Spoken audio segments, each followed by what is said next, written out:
Good evening, friends, and welcome back to Palm Springs Stadium here in Palm Springs, California. Steve Granado alongside Sam Walters for the final game of opening day here in the PSCL as the LumberJacks are set to face off with the Bombers here in the finale of this 7-game schedule. LumberJacks playing in their second game today, Sam. It's been a real warm one here today. We'll see how it affects the guys later on in the day. Yeah, coming out here again, you're able to escape the sun to take a break. This is going to be the only time that the team has to play 2 games in the same day this season. So LumberJacks hopefully can, find the offense, find the pitching again, be able to do it one more time, almost like a doubleheader, except you have, way more hours than what you would typically expect. Sure. All set for this one here. The LumberJacks in their green tops here today. It'll be Josh Kakutan to lead things off. First offering is in for a strike. We're officially underway here early today. 5:54, the game's first pitch. It is 115 degrees. The 0-1 now here from Hunter Holmes. Skied out towards shallow left. Schnapp is there. The shortstop Blaschke back instead. And it will be Blaschke, the shortstop, to make the grab for the first out of the inning. Let's take a look at the defense here for the Bombers. The Bombers in their yellow tops from left to right field. Nick Schnapp in left, Mason Daniels in center, Aiden Rowan Manning right from third to first. Deshaun Johnson is at third base. We've seen him DH for the power a few times. Robert Blaschke, as you just mentioned, at shortstop. Connor Lane covering second. Justice Lucas at first. Tyler Richardson behind the plate. And here's the pitch from Hunter Holmes. Holmes' first offering upstairs and away. This is Isaiah Alvarez. You're talking about guys who had power experience. Isaiah Alvarez, hot start up at the big club already. We'll see what he's able to do down here in the PSCL. First trip we get to see at them in this green uni. In there for a strike, and it's going to bring the count up here. Isaiah Alvarez and then Elvis Farina. Anything further in the first, Jacob McCaskey, Jackson Millett, and John McKee. And in the bottom part of the order here in a second is a ground ball sharply fouled. 2 strikes now on Alvarez. Daniel Ruiz batting 7th. Arthur Soto. Drake Bicknell is batting 9th. And then the extra hitter at the bottom of the order is Kenneth Booth. The starters here in this one for the Jacks. Alvarez chases it in the dirt. Richardson makes a stop and has to fire to first. Throw in time, and that'll be the first strikeout for Hunter Holmes. So we're going to see this a couple of times, Sam, but the power teammates will be facing off throughout the course of this month. Hunter Holmes obviously pitched up with the big club the other day as well and was pretty impressive. Saw him on the 12th against Long Beach. Ended up tossing 3 scoreless innings with 1 hit and 6 punch-outs. First guy popped out. Next guy struck out. This is Elvis Farina taking strike 1, and it's 0-1. Glad you can tune in here for this one. We are underway for Palm Springs Stadium. Top of the first without a score. Nobody on and 2 outs.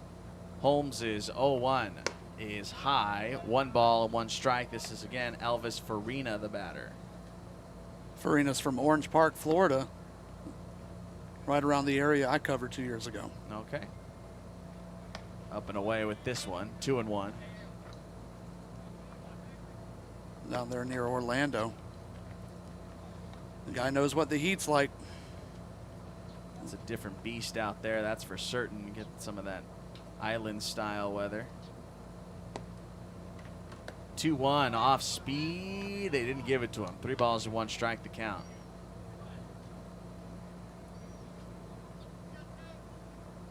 Never been out that way, Sam. I've been as far as South Carolina. Never made it out all the way to the tip. Swing and a miss to bring up a 3-2 count. I tell you, it's beautiful. It's just you got to make it past certain parts of Florida to get to the real good meat of it. And go at the right time of year. Absolutely, yeah. Now's about the right time. Really? I think so. Huh. I would think this would be one of the worst times. Check swing. They'll ask down at first and say he did not go. So Elvis Farina draws a 2-out walk to keep the top of the first alive. Jacob McCaskey to the plate now. See if he can follow suit with Farina and reach.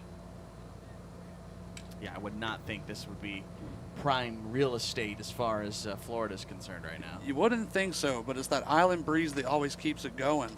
If you're near the coast especially, that's what I mean, getting to the right area of Florida, beautiful. Swing and a miss on a hefty hack. It's 0-1. Let's see, Orlando, Florida. Weather, hit the old Google Fire here. It's 82 with 67% humidity out there. 82 and 67, not the worst numbers. That's not awful, not awful. It also is 9 p.m. out there. Here's one flown out towards right field. Long run over. The chase is on, and the chase is over. It's out of play. That was Aiden Rowan. Next week, thunderstorms. Look at that, Sunday through Thursday as far as I can see. I'll stick with Los Angeles. Is that right? Yeah. That's okay. I'm still getting used to it. I'll make a decision by the end of the summer. Yeah, it's like high 70s right now. I'll take that. 0% humidity any day of the week.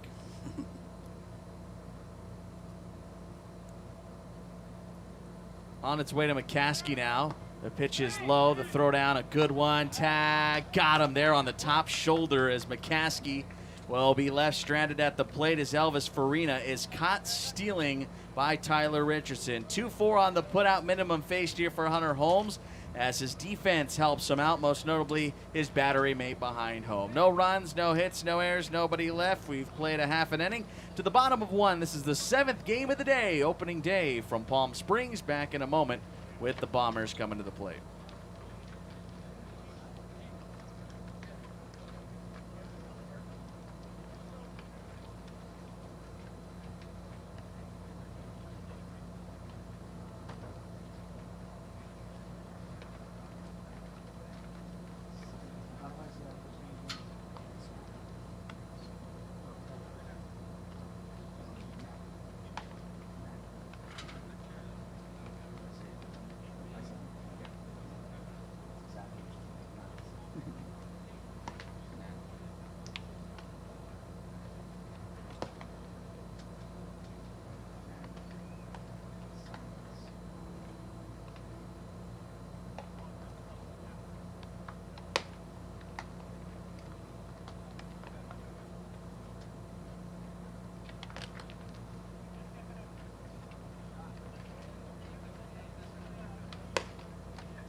Bottom of 1 coming up. Mason Daniels, Tyler Richardson, and Deshaun Johnson, the scheduled hitters here in the home half of the first. For the Bombers, rocking the yellow tops and white pants. And again, for the LumberJacks, it's the green tops and white pants here today. Steve Granado alongside Sam Walters. Thanks for joining us here on a fine Thursday evening in Palm Springs. On the hill here today for the Jacks, Kai Simons will kick and deal his first offering this evening. And it's high and away, 1 ball and no strikes. Simons, Taft College, 6'1", 195 out of Henderson, Nevada. That's right outside Las Vegas, isn't it? Yeah, about 15 minutes or so. Simons called on the mound. Went to Basic High School, graduated in 2019. Getting his first taste of Palm Springs Stadium today. Lazy fly ball out towards right field. Millett is there, staring into the sun that still peers over the top of us. He is there to make the grab. 1 gone. Take a look at the defense now for the LumberJacks. Gloves out there for the green. Left to right, left field is Arthur Soto. Center field is going to be Isaiah Alvarez, one of those power members. Josh Catacutan out in right field. Third baseman today is Daniel Ruiz. Shortstop Jacob McCaskey. At second base is Elvis Farina. Jackson Millett at first. John Mackey behind the plate, and Kai Simons about to deliver the first pitch to Richardson. On its way now. Swung on and missed. A little sword there action, so I do apologize. Mixed that one up. Katakatan is the right fielder that just made that grab. I'll fix it. Don't you worry. Up and away with this one. 1 ball, 1 strike.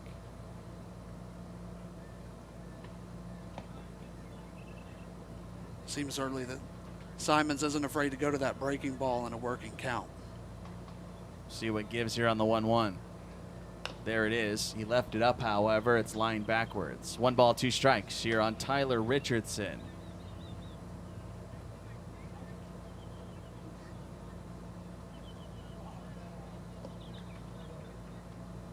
Richardson out of the University of Colorado, Colorado Springs. I'll chase this one upstairs. A lot of high stuff right now for Simons, and it works to his benefit. First strikeout of the evening. There's 2 gone. Brings up Deshaun Johnson.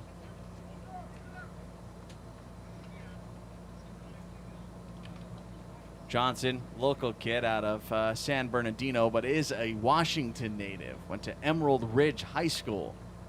He's a 3-sport athlete, which is kind of a dying breed around these parts. Is a off-speed pitch in for a strike. I'll let you guess which 3 sports for Deshaun Johnson. I'm guessing football. I'm guessing baseball. Okay. Probably should have said that one first. Duh. Maybe soccer?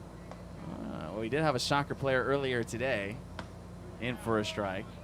Got to be basketball then, right? Basketball, yes. Basketball, football, and of course baseball. No peeking.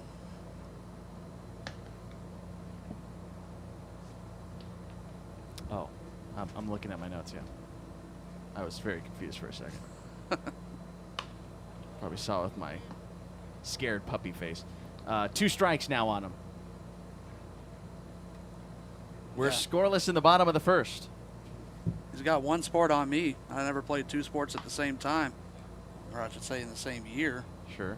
Played tennis and baseball 2 years apart. Tennis. A little bit of tennis. Recently picked up tennis over the last couple of months, as a matter of fact. That one well high and back to the screen. I've had a hard time switching the grip. It is so backwards in my brain. That's been the true downside for me.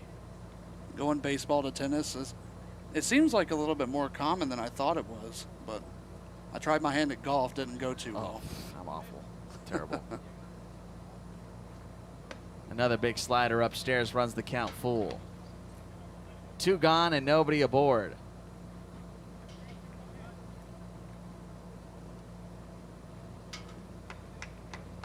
Simons trying to make it a 1-2-3 first.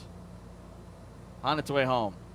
A line drive into left, and you can kiss that wish goodbye as Deshaun Johnson got one up in the zone and didn't miss. A hard line drive into left field for a 2-out single. Yeah, Simons might have shown him that breaking ball one too many times, and that time he hung it just a little bit inside, was able to take it out to left field. Sure.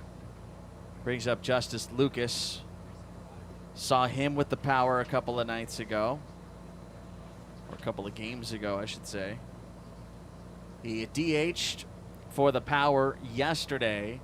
Ended up going hitless in his power debut. 0 for 4 with a couple ground outs, a strikeout, and a flyout. He'll take ball 1. Yeah, Lucas definitely plays the part of a first baseman. Big guy. Huge, big kid. 6'7". Almost got an entire foot on me.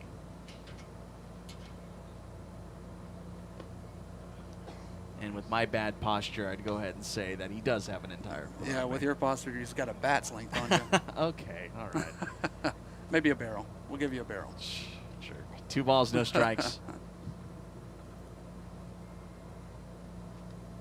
Runner on at first base. Good lead for Johnson. Doesn't go. 2-0. Slides in for a strike. A bluff back to first. This will be the busiest day we have throughout the summer here at Palm Springs Stadium. 3 power games. We'll have a couple of those as well, but, or not 3 power games, 3 PSCL games, I should say. We'll never have 3 power games in a day. Something's gone drastically wrong if that's the case. Oh, That's but in we for a can strike. dream.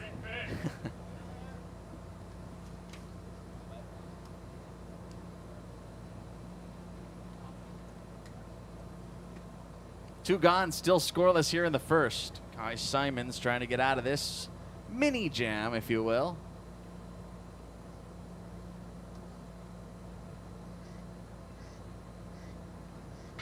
Slider upstairs and tight. 2-2. You see another Florida native, Lucas from Destin. Not quite near Orlando, but I'm sure they got some beautiful weather going right now over there too. Beautiful beaches. How bad does it get in the summer? Not awful. No. I mean, you sweat a good bit, but it's not a draining heat. Runner takes off, pitches down and in for ball 4. So Lucas aboard on the walk. That's a hit and a walk with 2 outs here in the inning, and the Bombers making a little bit of noise here in the frame. Brings up Connor Lang, the second baseman. Yeah, I'd like to see Simons work that breaking ball to both sides of the plate. It seems like he's kind of coming to the inside, front door to the right-handed hitters a lot. Now he's got a lefty at the plate. We'll see how the approach changes. I think the big thing for me, Sam, is leaving it upstairs. That's what cost him on Johnson. First pitch to Connor Lang. Outside with a heater, 1 ball and no strikes. That's the concerning area. If you have a power breaking ball, say a big curveball, Clayton Kershaw style, or a tight slider, Clayton Kershaw style, then you can work upstairs in the zone. Didn't expect that much praise for Kershaw from an Angels fan, but here we are. Absolutely love him. My favorite pitcher in the majors. Best pitcher I've ever seen. That's fair. Foul ball with this one here on Connor Lang. 1 ball, 1 strike. I know a few people who would agree with you. Just a few. Yeah. A few. Most notably guys that will have Hall of Fame votes. Yeah, I was about to say a few Cy Young voters in there. Yeah, them too. Same guys. And gals. 1-1. Lang takes one for a strike at the knees. He shakes his head at it. 1 ball and 2 strikes. 1 pitch from getting out of this. Again, mini jam. It is the LumberJacks. I guess it would be a log jam, wouldn't it?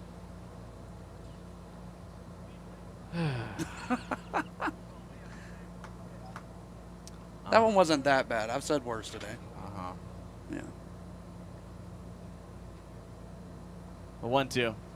Got him swinging. Went back to the fastball, and Lang couldn't catch up. So a little bit of trouble there for Kai Simons, leaving the breaking ball up in the zone, but doesn't come back to haunt him. He gets a pair of punch-outs here in the frame. No runs, a hit, no errors, and 2 left, 1 in scoring position. An inning in the books. So we go to the second. Jacob McCaskey to lead things off in a 0-0 ball game from Palm Springs Stadium.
Bombers will already look to the bullpen as Brandon Goodpaster takes over on the hill for Hunter Holmes. Holmes, again, we mentioned, had pitched just the other night, 3 innings of work, so he just goes an inning here today.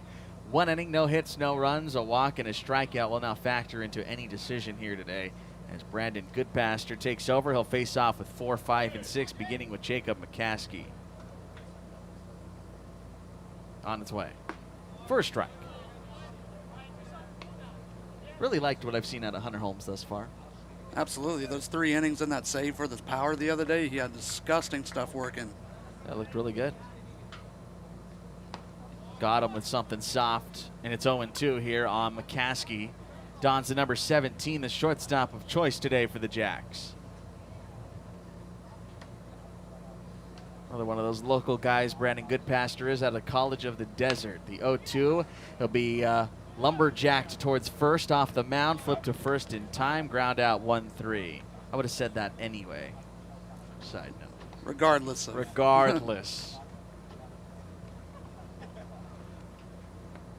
Jackson Millett, the first baseman now, will get a turn.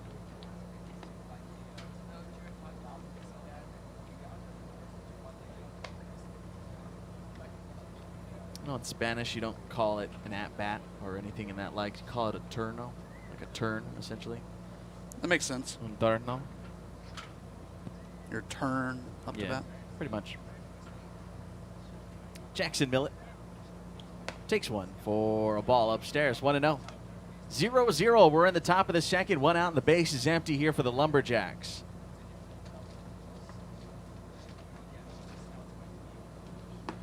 For a strike.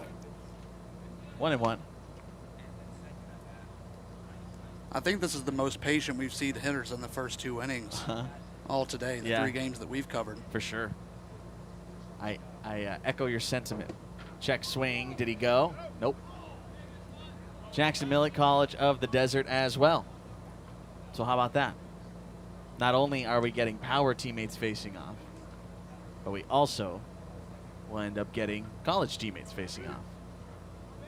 That's the great thing about summer collegiate baseball. Yeah. Chance for bragging rights. High and tight with this one, 3-1. Chance for a few good stories, too. Yeah. Hey, bro, remember when I took you deep? Goodpaster, Yucca Valley kid. So you want to talk about heat, go to the Yucca Valley.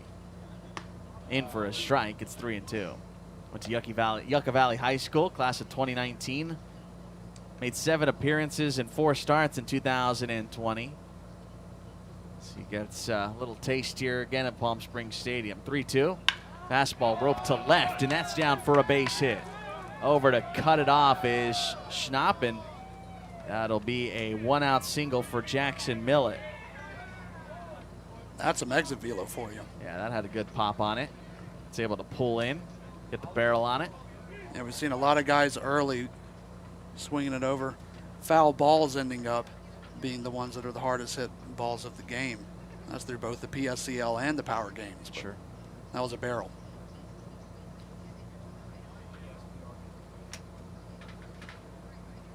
John Mackey to the plate. He's the catcher of choice today for the Jacks. He'll take one downstairs and away, 1 ball and no strikes. Correct me if I'm wrong, Sam. No one will have to play 2 games in a day after this?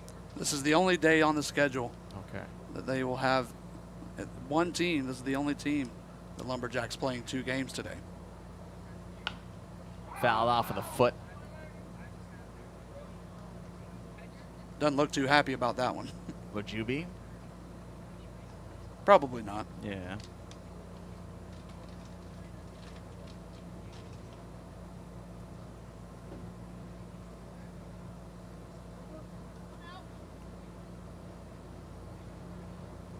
John Mackey looking for a home in the college ranks at this point. That's why he's here. On its way home. Well high.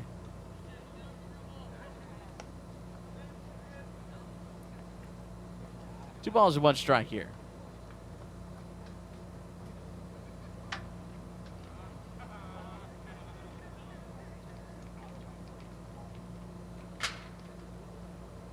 Overthrown fastball gets through, and it'll allow Millett to take second on a wild pitch. First man in scoring position for the LumberJacks here in their second game today.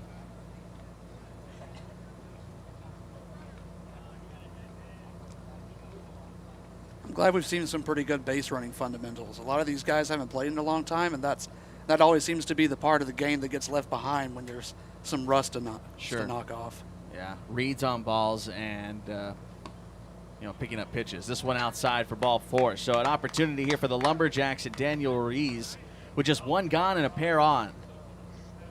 Second walk issued by Bombers pitching here today already. We only saw one, I would call, base running blunder today in the 3 games that we've been able to see, and don't know if that was so much on the runner. There was a tag at third, a potential tag up to score from third on a fly ball to center that didn't end up going as that. Ended up staying put, and that was one where I kind of shook my head at. But other than that, to your point, fundamental. It's been fundamental running thus far. Daniel Ruiz swings to the first one, a breaking ball off the plate, and it's 0-1. The only non-fundamental one I saw today was when, I think it was in that first game, the batter tried to tag from third and knocked the base out of it. Oh, yeah, that's right. In for a strike, it's 0-2. There was, that was the first game. A runner tried to tag at third base on a fly ball, pushed off at third, and the base came out of the dirt. Something I had never seen before. Outside with this one, 1-2. Let's see, Sam. That would have been, hold please, my 362nd baseball game call, and I've never seen that. But who's counting?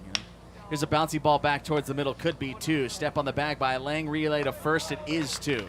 And so ends the inning. So just what Goodpaster wanted. An inning double play that goes 4-3 on the twin killing. That wraps up the top of the second. To the bottom of the frame, Aiden Rowan will lead things off. We're still scoreless here in Palm Springs.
Sam, we got a lot of baseball to cover here in the 2021 PSCL, and this is just day 1. Sam, you'll be on the call for 3, 4, and 5 here in this one.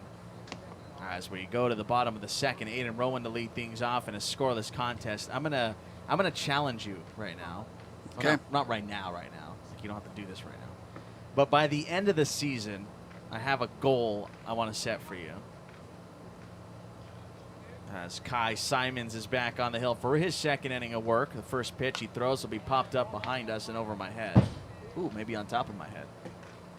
And it's 0-1. All right, here's my my challenge. At some point in this season, I want you to call one batter in Spanish. One batter. That's it. That's all you got to do. Outside with this one, 1-1. Do you think you have enough of a grasp on the language to get through it? Más y menos. Más y? Great start. Great start. Pitches right there on the corner for a strike 1 and 2. Minnows. This is what I was looking for. More and less. More and less. More and less is what you were trying to say. Perfect. Yes. Exactly. Oh, that's amazing. What a slip of the tongue. Pitches up and away. 2 balls and 2 strikes. Someone clip that one. Mossy Menos. Oh, that's so funny. Another one spoiled here. Aiden Rowan, Robert Blaschke, and Nick Schnapp. 6, 7, and 8 do up against Kai Simons.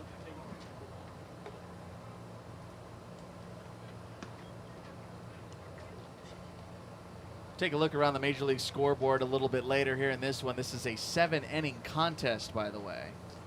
Like all PSCL games are today, or this season, I should say. High with that one, 3 balls, 2 strikes. Again, I know that not everybody's watching every game, and I know I've said this in every game, but it's worth noting, just to get the information out there, we do not play extra innings, and we will roll over innings, meaning if coaching staffs deem that an inning has gone too long, they can pull it and close down the inning right then and there, but all the runners on base do end up coming in to score. Here's a called strike 3 and Rowan down on strikes. 3rd one of the day already for Kai Simons. There's 1 gone. There's that breaking ball again. This time he didn't use it in the middle of the count. This time it got him a big strike 3 looking. Yeah, that's nice to get it on the outside edge against that batter right there. Brings up Robert Blaschke. Mossy Menos. I'm not going to get over that one. I'm gonna take that audio bite, and then when you're not aware, I'm gonna set that as your phone alarm in the morning. Okay. I mean, now you're aware, but 1 ball and no strikes here on Blaschke. I don't have the patience or time to do that. Here it comes. Check swing. He did. Doesn't matter. Called strike anyway. 1-1. Here on Blaschke, who dons the number 20 and bats left-handed. 0-0 ball game, 1 down, bases clear. We're in the bottom of the 2nd inning.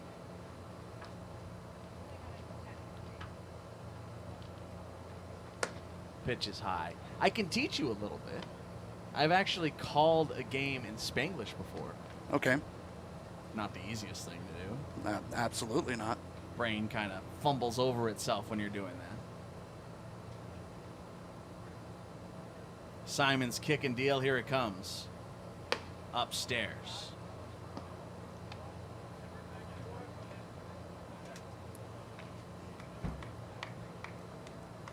I'll tell you one more good thing about that last AB versus Rowan for Simons. Last time he drew a full count and gave up a single. That time got the strikeout. Pitch is outside. That's going to go for ball 4. So Blaschke aboard on a base on balls. Here you go. First lesson. Base en bola. That's a walk. Base on balls. So there you go. There's your first vocab word. Start writing it down. Make some flashcards. It's in the notepad. Uh-huh. The neural notepad. Is that what they call that? That's what I call that. Some call it a brain. Something you lack. Sometimes. First pitch swinging, skied out to left center field, giving chases Alvarez. He makes a round to it, and way off the bag was Blaschke. He had no idea that there was only 1 out. So it's going to turn into an inning-ending double play, a fly out by Noah Schnapp, and Blaschke is doubled off. The putout will end up going 8-3 on the unconventional double play. We have played 2 innings here today in game number 7 of opening day. We go to the top of the 3rd. Sam Walters has your play-by-play next, probably in English, 0-0 on Power TV.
No runs, a hit, and no errors for the LumberJacks. No runs, a hit, and no errors for the Bombers. New pitcher into the ball game, J.D. Deneen, to tell you about him and the next 3 innings. Here's Sam Walters.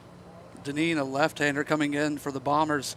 He'll face off. You're going to hear me right. I'm not trying to speak Spanglish. 9, 10, and 1. That's right. We have a 10th hitter today.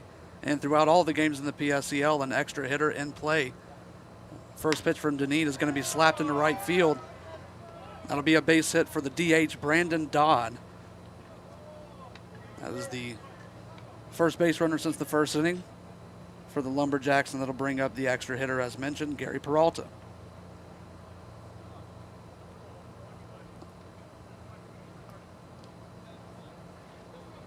My friend, you were on the wrong side.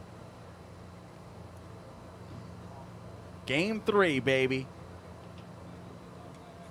It's all right. That's why we're here. There's a brain in there somewhere. If I only had it. First pitch to Bicknell. Excuses and apologies and pardons. Well, that's the Bicknell other thing steps is we have different rosters and different numbers. We're still getting everything squared away today. That's kind of what today is for. So scratch that. Soto's going to be at first with the leadoff single. Bicknell is up to the plate now. The right-handed DH faces off against Deneen. That part I did get correct. Throw over to first. He's back safe. Well, here's the thing, though, Sam. Arthur Soto is listed as number 16. The batter who singled has number 23, which is on the roster as Ernesto Figueroa, which we have seen with the And power. that is definitely not Figueroa at first. That is not him. That ball misses. So there's that. I'm calling it Arthur Soto. I think that works for me. Looks like an Arthur Soto to me. Another throw over to first to Chase Soto. You ever see Tommy Boy? Another one, bits and pieces. Where they're in the diner and the waiter comes over and says, "What's your name?" Helen. Helen. I like that. You look like a Helen. Another pitch from Deneen misses high and outside. Counts 3-0 now. Great film. I've heard good things. That's, don't tell me, Chris Farley. Chris Farley. There we go. David Spade. Talking John Candy, Chris Farley are all over the SNL roster today. I guess we are. Another pitch, another ball from Deneen, so that's going to put runners at first and second. Soto at second. He singled, and now Bicknell at first. With the walk, still no outs here in the top of the second, scoreless. That'll bring up the extra hitter, the 10th hitter. And that's Kenneth Booth.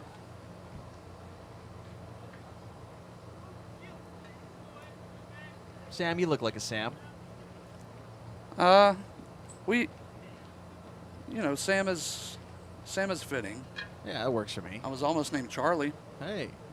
First pitch to Booth is a breaking ball that misses on the inside. Counts 1-0.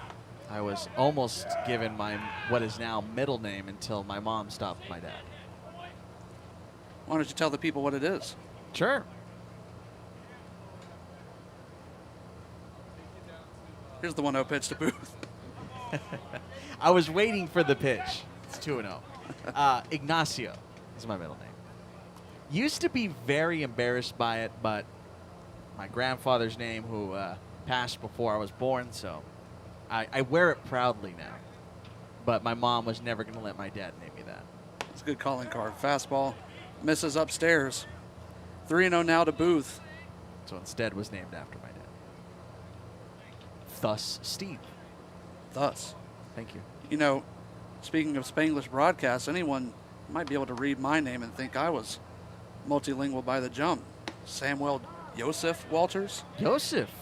Joseph it's with Joseph. an F. That's right. Yeah. Could be, though. Samuel Joseph. That pitch gets in there. 3-1 now to Booth. That's right. I remember you telling me that. The next pitch from Deneen is swung on and missed. So now it's full to Booth. Runners at first and second. Soto singled. Bicknell reached on a base on balls. Might see a couple swings like that from Booth, who's also looking for a college home. And the 3-2, that's a swing of the guy that might need a little bit more a few more ABs out here this summer. So Booth is retired, and that'll flip the lineup card up to Josh Katakutan. He popped out to shortstop to lead out the game. Take a look around the Major League scoreboard here in this inning, see what's going on. The Angels will be at home tonight. First pitch to Katakutan is a called strike. Angels at home tonight. It's the MLB debut for Matt Manning, the right-hander on the hill for the Dodgers, and he's got a tall order to face off with Shohei Ohtani. That's one you'll never forget. Oh. Slow breaking ball, nearly caught the zone, but that was almost an eephus. That was reaching eephus levels. That was a good 60 in the 60s.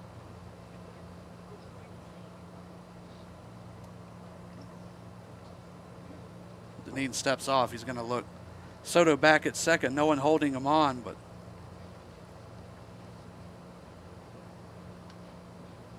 Katakutan steps back into the left-hand batter's box, and Deneen sets. Soto was really giving him a hard time at second.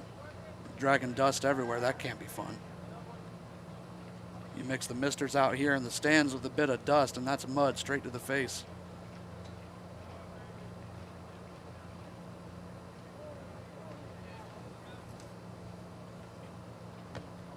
That pitch just swung on and missed. Counts 1-2 now to Katakutan. Blaschke giving Soto a little bit of special attention now that he's stirring up trouble. Bicknell doesn't want to be involved. No Dodgers tonight, by the way. Padres will be playing later, or are playing right now against the Cincinnati Reds. They're scoreless in the third. That one is bounced to first. That's going to move the runners up, and that'll mean that the runners are... They called him safe at first, or they called him out at first. They called him out at first. Umpire was standing in the middle of the field, made the call. So runners are going to move up to second and third. Yeah, LumberJacks didn't like that call, and I think they have good cause for it. So Katakutan is retired for the first part in the second out of the inning, and now Isaiah Alvarez is going to step up with 2 runners in scoring position for the Jacks. We've seen him come through this spot with the big club, so we'll see if he can break through in a 0-0 contest right here. Yankees, Blue Jays, Toronto leading at 4-3. A triple play turned in that ball game earlier today. They're in the top of the 7th. First pitch breaking ball to Alvarez, misses outside. Yeah, the second triple play of the year for the Yankees. The first one was a bit more conventional. Yeah, I saw they were running all over the infield. Yeah, I believe it was a 5-4-3. This one had about 6 stops before it finally ended. Fastball, that's sorted on. Alvarez, now it's 1-1. Heck of an outing today for Marcus Stroman for the New York Mets. 7 innings, 4 hits, 2 runs earned, a walk, and 8 strikeouts today. Facing off with Kyle Hendricks, who wasn't too shabby himself. 6 innings, 2 hits, no earned, 2 walks, and 7 Ks. 1-1 from Deneen is fouled back to the screen, made that 1-2. That was almost a lyric. Made that 1-2. Not that one. Buckle my shoe. The 1-1's fouled back to the screen. No, the 1-1 from Deneen fouled back to the screen. I went to the store and I bought a hat. There you go. Ha ha ha ha. Deneen steps off before he delivers the 1-2. 2 runners on, 2 outs here. Top of the second, scoreless game. Alvarez at the plate. 1-2 pitch is a high fastball. Make it 2-2 to Alvarez. Alvarez had a great game his first time up. He played the first game with the power. Had 5 RBIs. I'd say that's a good game. Half of the runs plated, courtesy of your bat. The 2-2 is laced in the left center field, but Schnapp is there to make the play, and that'll end the inning. 2 runners left in scoring position, but 1 hit, a walk, no runs, no errors. We'll go to the bottom of the second, still scoreless.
It's time for the bottom of the third. Dodd, Peralta, and Daniels on the way up for the Bombers.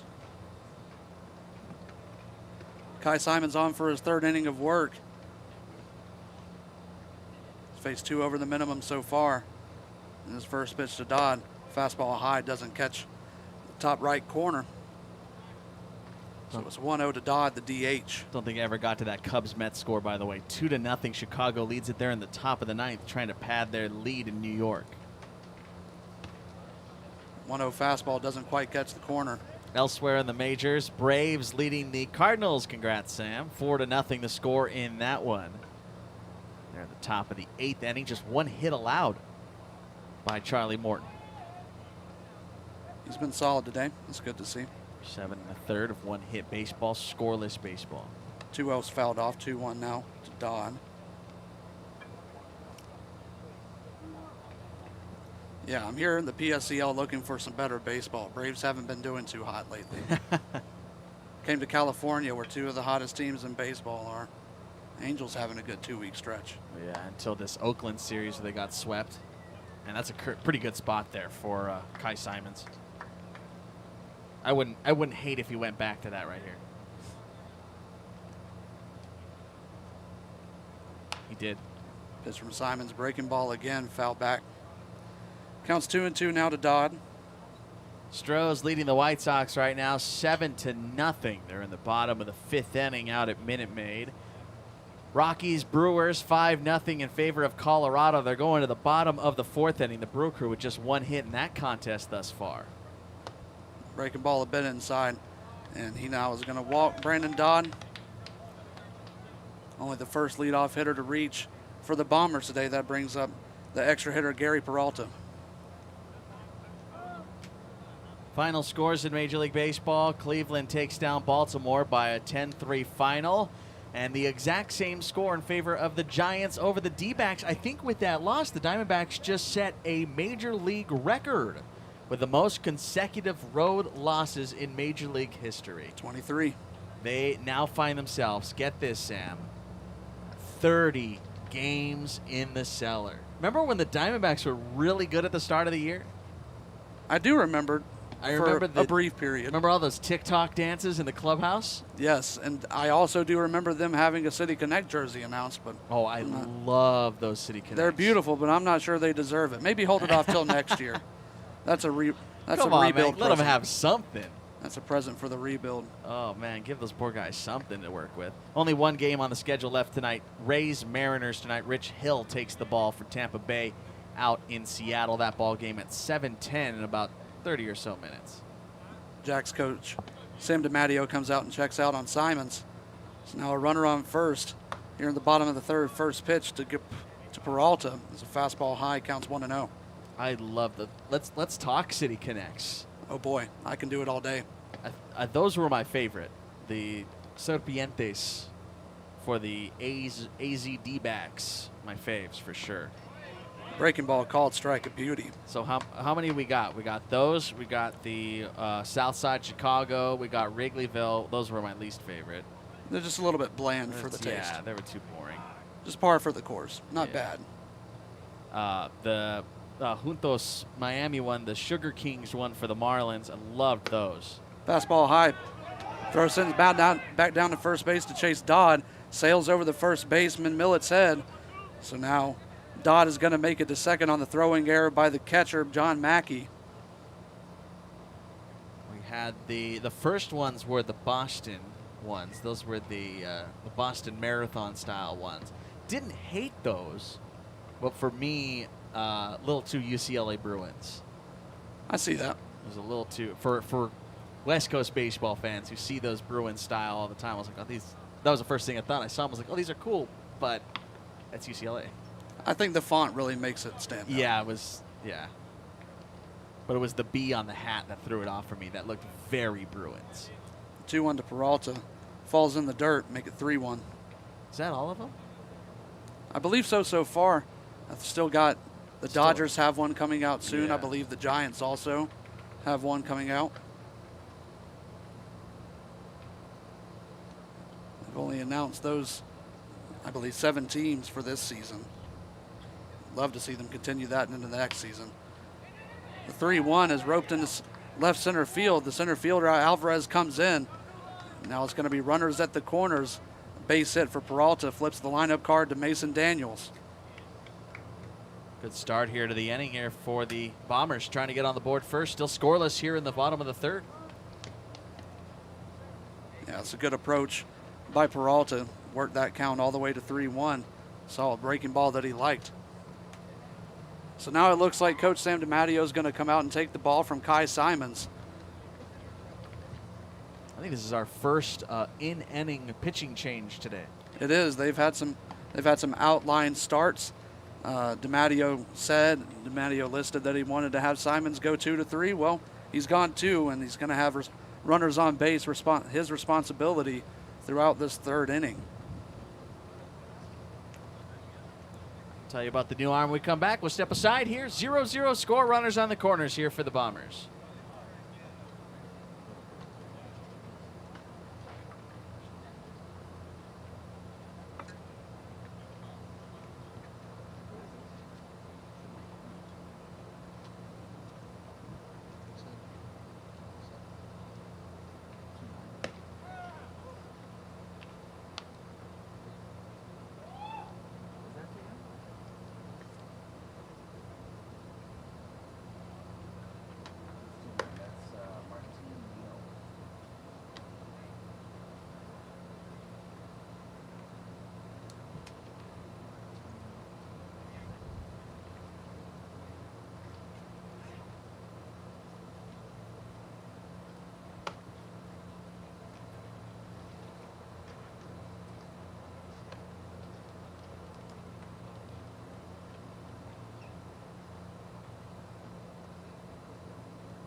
Back here in the bottom of the third, got a new arm for the LumberJacks. No outs, runners on the corners, and Martin Neal is going to take over for the starter, Kai Simons. Coach Sam DiMatteo said he wanted him to go 2 to 3 innings, and he was able to give them 2. But the first 2 runners he faces here in the bottom of the third reach, and that brings up Mason Daniels, the center fielder. He flew out to the right fielder the first time up. Martin Neal, right-hander out of Hartford Community College. His first pitch fastball misses the outside corner to the right-hander.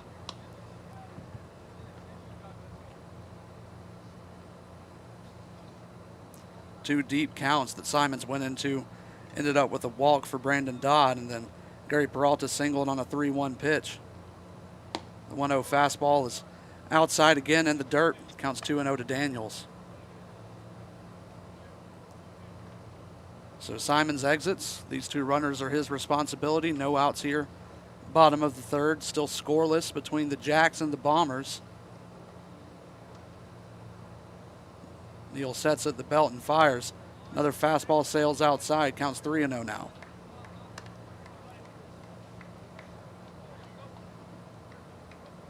Let's see if Daniels gets the green light here.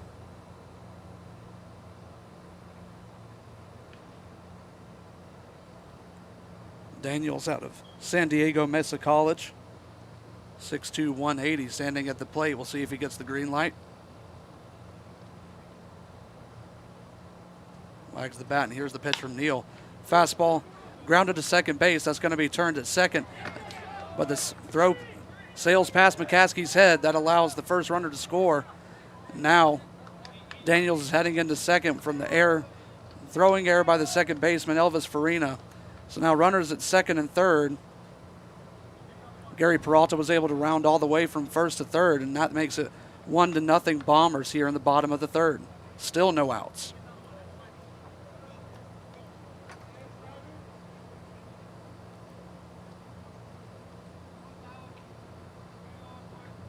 That'll go as a fielder's choice, E4. I got to give a second error on that one. Put Daniels on at second base as well. Throwing error on Arthur Soto. So 2 errors on the play there.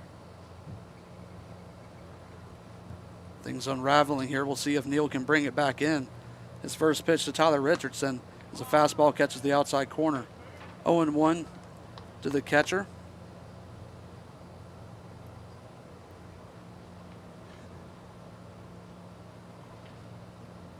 Well, things go right on that play. You allow the run to score, but you've got 2 outs in the bottom of the third here. Now still no outs. Next pitch from Neal is a fastball, sails high, counts 1-1.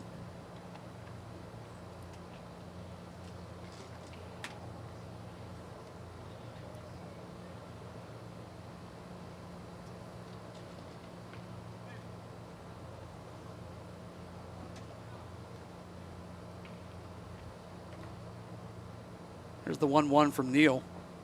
Another fastball swung on a miss, counts 1-2.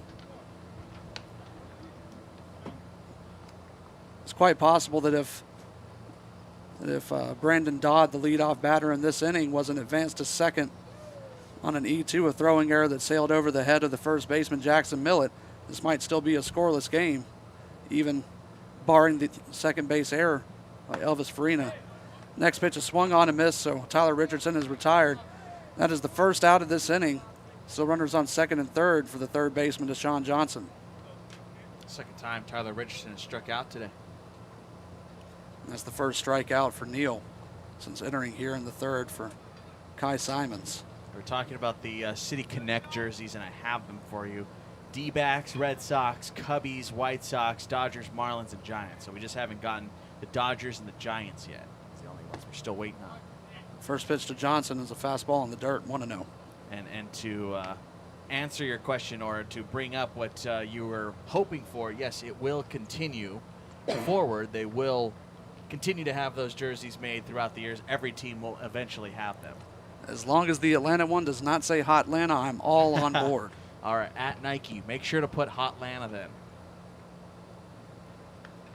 Here comes the 1-0 from Neal. Fastball laced down the right field line, but foul.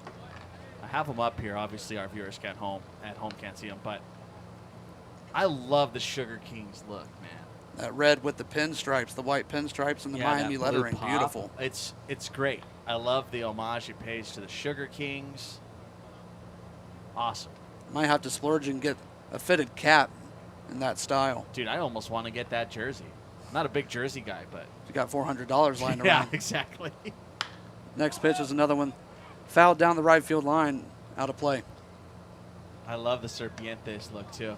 I love that D-backs look with the S as the snake, and that's great, man. That little beige, that kind of sand color.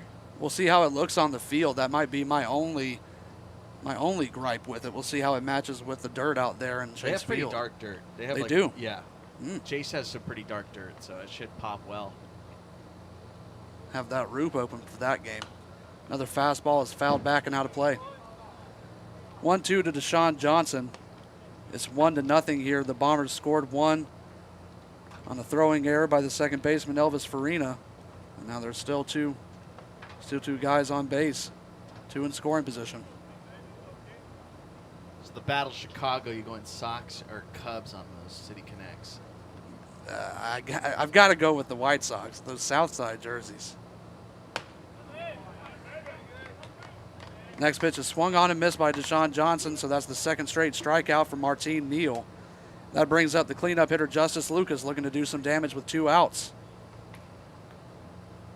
1-run home for the Bombers. Sure, they'll take it, but yeah, the bases filled all over the place here, and it looked like it was going to be a big inning. It still can be, but they need Lucas to come through. He's still hitless to begin his summer. First pitch at Lucas, fastball straight down the pipe. 0-1 to Lucas.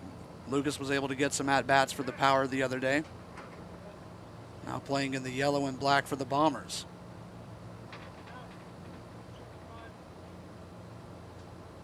Neal sets at the hip. The next pitch. Fastball foul back to the screen. That had some thump to it. The only thing with the South Side Chicago ones for me is the Chicago throwbacks are already so good. They are. They're so good. It leaves a lot to be desired on the creativity side. Yeah, but, sure. But And it's definitely like execution. a Vandy look, right? It looks Yes. very Vandy. Very much so. The all black pennies. 0-2, 2 outs. Here's the pitch from Neal. Fastball sails up near the helmet of the 6'7" Justice Lucas. Counts 1-2 now. Oh, dude, I can't stop with these Marlins. I'm still looking at it. Stop. Get him off. Get them off. The White Sox, the Marlins, and the D-backs. Those are the cream of the crop right now. I agree. I'm curious at the Dodgers one. It has to be good. Too much pride in that city. 1-2's foul back to the screen again. And the other thing is, you know how prideful every little neighborhood of Los Angeles is. Are they going to go, all right, we'll go the Chavez Ravine route? Are they going to pay homage to the three neighborhoods that were there before Dodger Stadium, knocked it out? Or are they going to go Echo Park? Or are they going to pay something to Vin? Or what are they going to? There's so many routes they can go with that one. I just put a JPEG of a World Series ring on that thing and call it a day. Breaking ball called strike 3 versus Justice Lucas. So Martin Neal enters with trouble. 2 runners on board and then strikes out 3 in a row to end the inning. But the Bombers are able to capitalize and bring 1 home. They lead 1-0 over the Jacks, heading to the top of the 4th.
Top of the 4th now, Jacks up to bat. It'll be Farina, McCaskey, and Millett. And they'll be facing off against a new right-hander for the Bombers as Ryan Lovato. Lovato 6'3", 170 out of Volcano Vista High School in New Mexico. Class of 2020. Lamar Community College for him. Only a few times we can say this still, so I'll say it. First chance we get to see him. Yeah, I'd love to see new arms on the mound. First pitch from Lovato. It's going to be a fastball, misses high to Farina. Counts 1-0. Final line on J.D. Deneen. An inning of work, a hit, no runs, a walk and a strikeout for him. Some good work being turned in by the Bombers on the mound so far. 1-0 misses, fastball inside. Counts 2-0 now to Farina. Elvis Farina Jr., the second baseman. He walked his first time up, was caught stealing. And that ended the first inning. See how he does leading off here in the top of the 4th. Next pitch is a called strike, 2-1.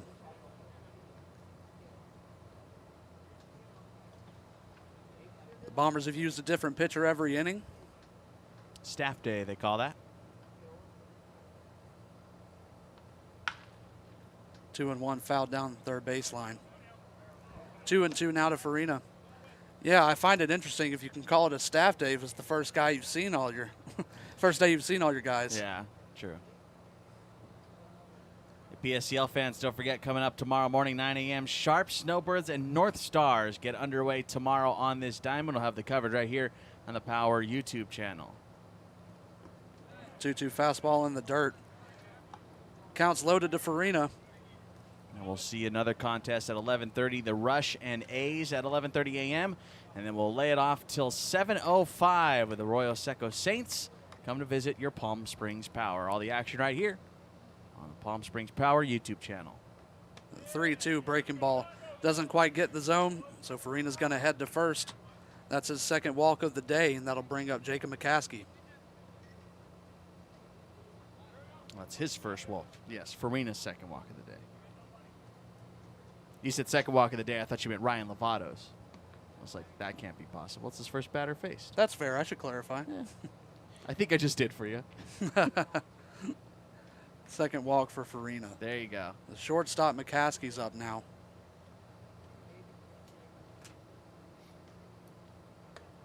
First pitch from Lovato sails high, 1-0. I think I would normally say, I'm just thinking out loud, second walk he's drawn today.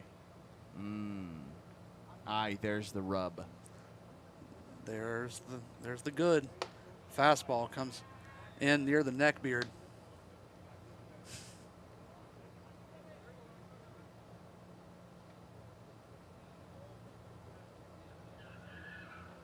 McCaskey grounded out to the pitcher his first time up. Throw her to first. Nearly got him. The tag was just late. Farina able to slide in safely.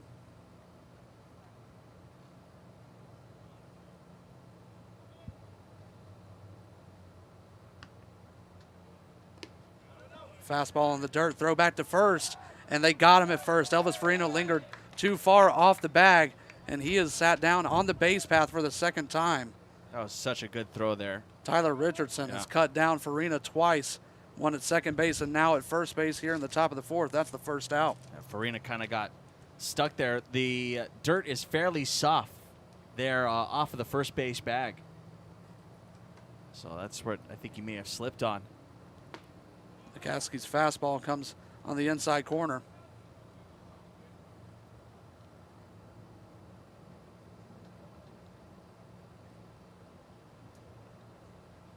Next pitch from Lovato. Foul back to the screen. 2-2 now to McCaskey. All right, Sam, ready for your next Spanish lesson? Okay. You want to do the bases? Easy. First base, primera. Second, segunda. Had it, but I lost it. Fastball cranked into left field, but playable for Nick Schnapp. He'll make the catch to retire McCaskey. That's 2 outs now in the top of the fourth. The Bombers lead 1-0.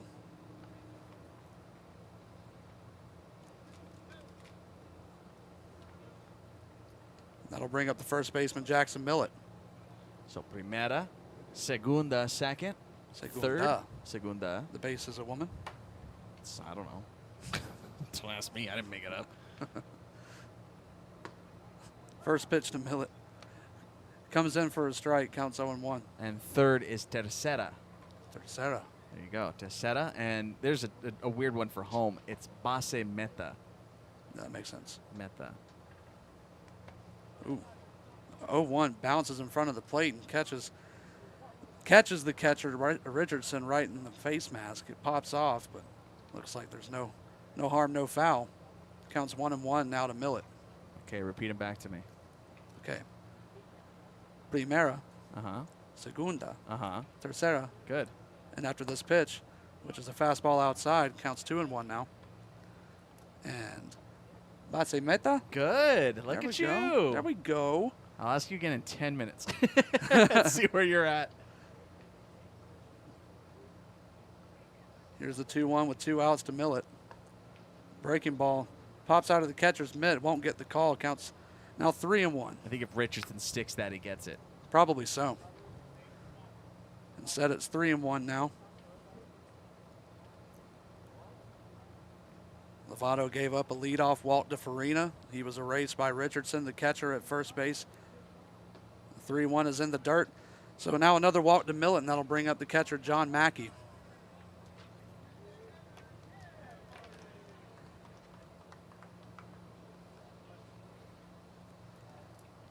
Mackey walked his first time up, and that's Millet's second time on base. He singled back in the second inning. We're talking in the Heights earlier today. How did you do with the Spanish in that one? Oh, I followed pretty decently well. There was only, it flips. It had a bit of, New Yorican. Yeah, that was, I think, the big thing was. That's the colloquialism I'm still working to learn. There was a lot of slang and, things like that was in that movie that, especially out this way for me, being Mexican-American, that didn't translate. And I went, we don't say that. That's not what we say out here. First pitch to Mackey hit the dirt. Here's the 1-0. Fastball down the middle, 1-1. And also, singing Yes. is, always tough to follow. Sometimes it makes it a little bit easier. They draw out some of the words, and it makes it a bit more, Not Lynn, though. No, absolutely not. Lynn's going the hip-hop. So. He's only got one song. That's all I had to figure out. The 1-1 is in there for a called strike. It's now 1-2 to Mackey. Yeah, the good thing about Lynn, though, is that his songs mostly revolve around snow cones. So yes, I'm not having to work too hard. Probably says, what's the pronunciation? I don't know why. I'm totally. Piragua? Piragua. Yeah, Says that about 1,000 times in that 2-minute song. Que calor. 1-2 is foul back to the screen. Piragua. Piragua. It's interesting. He says which color and not which flavor. Sabor. Sabor? Sabor is flavor. S-A-B-O-R. Sabor. Ah. Makes me think of the hummus, Sabra. Nope, not it. I know. Not the it's thing. Just my brain. Different. Totally different. It's rattling around right now. The cogs are really turning. Everything's rattling around in your head. The 1-2 misses in the dirt. 2-2 now to Mackey. Millet is at first. He walked. 2 outs in the top of the fourth. Here's the 2-2 pitch to Mackey from Lovato. Fastball fouled back. Hits the press box. Ow. Oh. Concussion protocol. I Just got the kidding. flashlight back here. Finger. Follow with your eyes, not your head. I'm dreaming of a moment that I get to catch a foul ball. Dude, like that one play-by-play. Yes. It's a legendary call. I'm And not sure if it made made the catch. I am very proud of myself. It made a little bit of its way around in the circuit of just regular social media, but for broadcasters, it was legendary. 2-2 is spoiled again by Mackey. I'm still waiting for my first. 7 years in, I'm still waiting for my first. I haven't gotten a foul ball yet. 300. Actually, I've never caught a foul ball. Ever. No. In any game. As a player, yes, but not No, go as a spectator / play-by-play man. No, never caught a foul ball. I caught a foul ball at a Braves game. It was in BP. Does that count? No. Oh, okay. The 2-2 is rocketed down the left field line, but way out of play. Mackey got a hold of that one. He's been tapping him back off the plate and fouling him back to the screen. That one he got a hold of just a bit early. Hard to get the baseball out of the stadium. Might be against conventional thinking with the heat and the lack of humidity, but the wind blows in here, and it's strong. So you got to really get it to get out of here, and the high wall doesn't help. Got to string together some base hits. Next pitch is in the dirt, and that allows Millet to advance to second on the wild pitch. Throw from the catcher nearly gets away from the infield, but Millet makes it to second on the wild pitch. Still 2 outs here in the top of the fourth. Yeah, I'm still waiting for that first foul ball. Gotten a handful of no-nos. I'm still waiting on my first 9-inning no-no. Just saying you got a handful of no-nos under your belt might be pretty. I mean, I'll take it. Pretty envious. Yeah. The payoff pitch hits the dirt, so that means John Mackey's going to hit the road and head to first. That was the third walk of the inning for Lovato. He's had good luck so far being able to get those runners stranded. Matt, 5 no-nos. All of them 7 innings. You'll have a niner one day. Until then, I'm not going to give you the due respect. Yeah, no, I mean, I don't deserve it. Runners on first and second. That's the 6th walk of the game by the Bombers staff. Lovato now faces off against the third baseman, Daniel Ruiz. First pitch is fouled back to the screen, 0-1.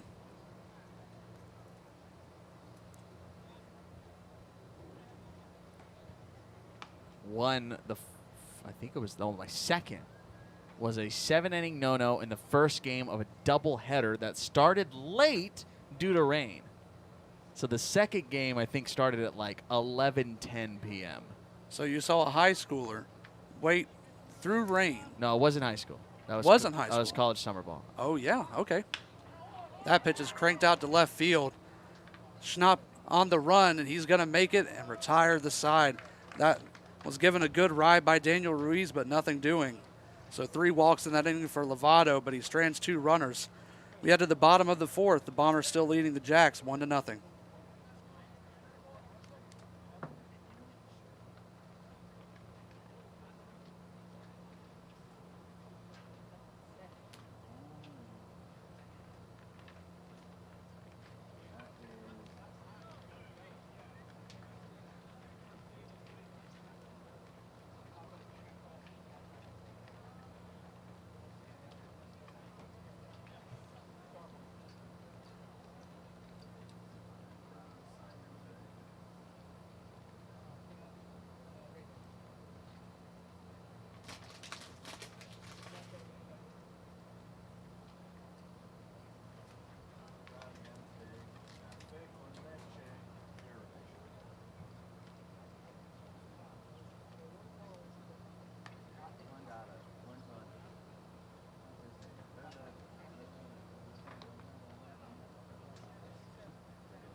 Martine Neal returns for the LumberJacks to face off against the Bombers here in the bottom of the 4th. Scheduled due up. The 5, 6, 7 hitters, Lang, Rowan, and Blaschke. Connor Lang, the second baseman, stepping in. He struck out his first time up. Neal, the right-hander, sets and deals the first pitch. Swung on and missed. Good fastball.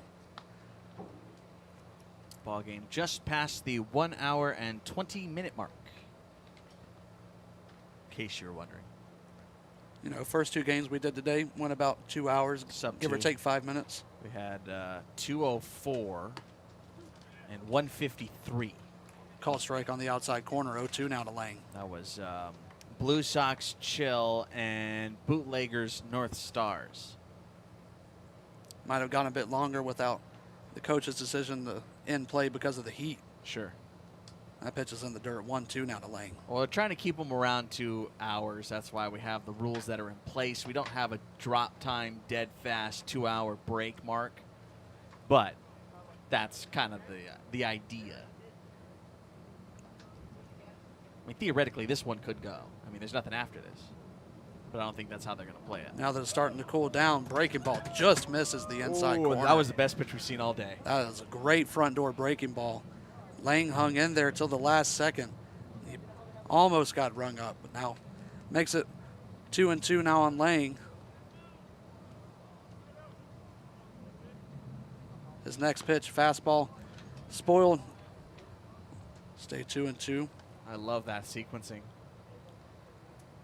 Right there on the inside, part to the right-hander with that big breaking ball. Then to the heater on the outside edge. He barely got a piece of that. I'd love to see maybe another high heater or drop a hammer again. We'll see what he goes with here. 2-2 from Neal. Fastball, looks like he was going for high and outside. Yeah, caught a little bit too much of the plate that time.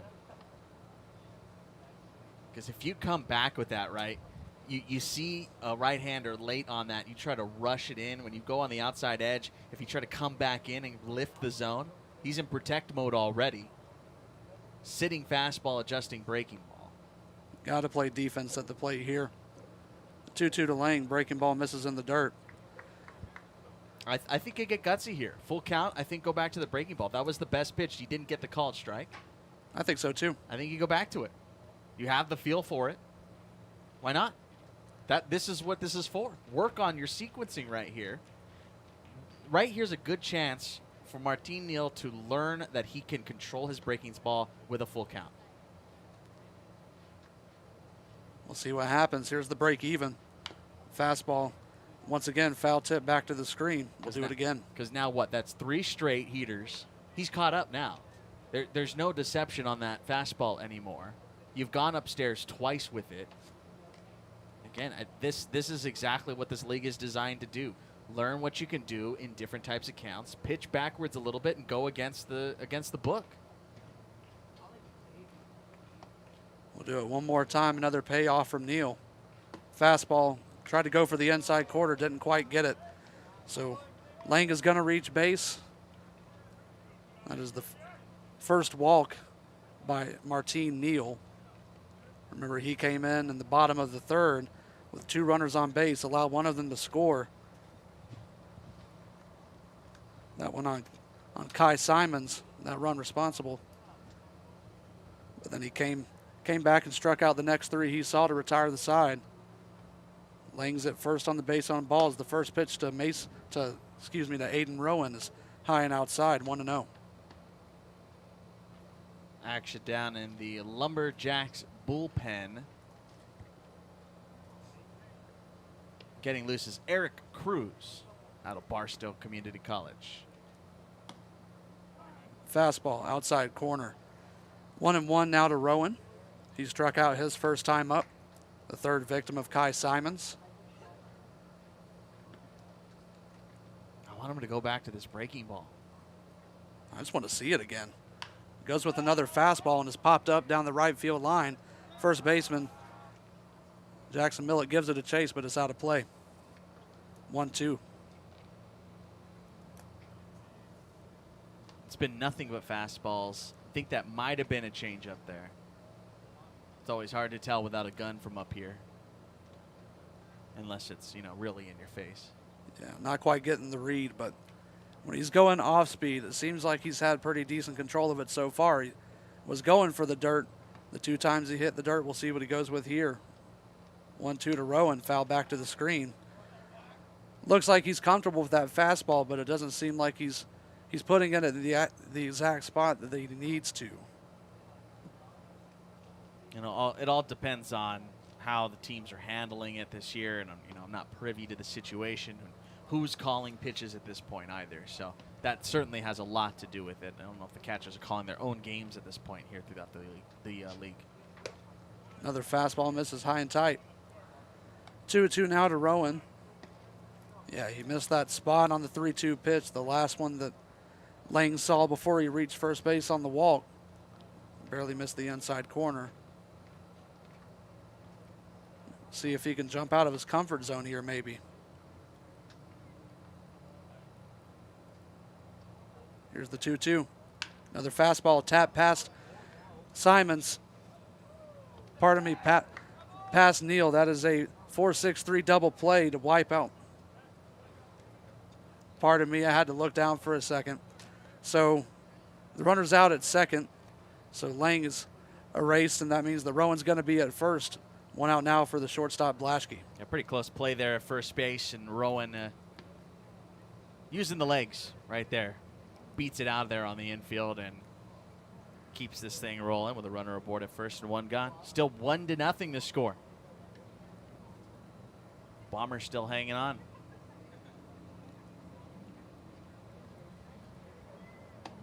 First pitch to Blaschke outside.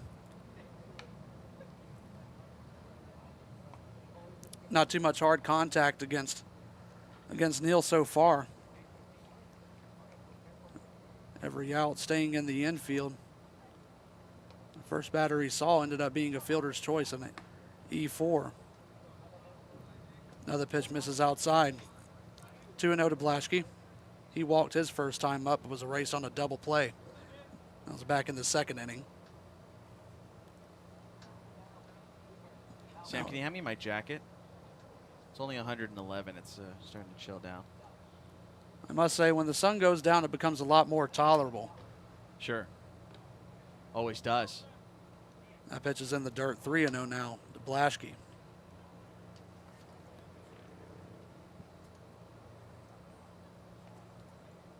Is there any good street food out here in Palm Springs? Street food. When I think of the beating down sun in California, I think elote. Don't think you're going to get much of that out here. I've seen some tahine fruit stands. The best. Fastball catches the outside corner, and that's the first strike to Blaschke. 3-1. Nothing like a little fruit that card out here, man. Fresh mango and honeydew, cantaloupe. Throw a little chamoy on top. You're on your way. Couple bucks. 3-1 to Blaschke. Fastball is in there. Top of the zone, was able to get the call, so now it's full. Catcher Mackey gave a look back to first. Rowan drifted a little bit too far off the bag, but no throw over. So yet another full count here for Martin. Neal, we'll see what he goes with. Looked real comfortable with that fastball early. Wasn't able to get the call on the inside corner last time. Goes with the fastball here, and he gets the strikeout. Swinging against Blaschke. So that is now the second out. Bottom of the fourth, and that brings up the center fielder, the left fielder, Nick Schnapp. Fourth strikeout for Martin Neal.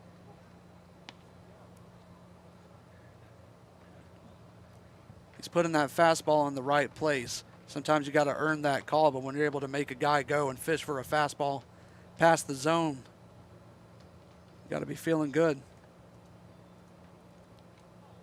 Runner takes off. First pitch is a ball. And that was a huge jump. Huge jump to second. Because that's exactly what you want to throw on if you're a catcher. That's the exact high pitch. fastball. Yeah. High fastball. Maybe you get a chase on it. Aiden Rowan got a huge jump. I don't even know if they were looking at him.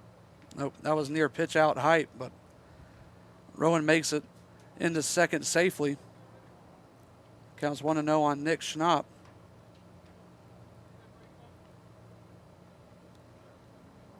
Schnapp waggles the bat. Here's the 1-0, another high fastball. Counts 2-0.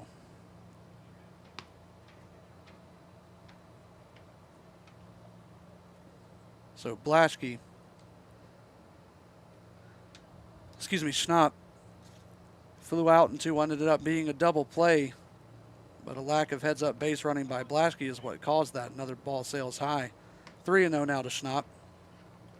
So he flew out to center field last time and ended up being an inning-ending double play back in the second. Base running mistake by the shortstop Blaschke, rounding second on a fly ball to center field. Must have thought there were more outs than there were. We'll see if Schnapp has the green light. 3-0 to him.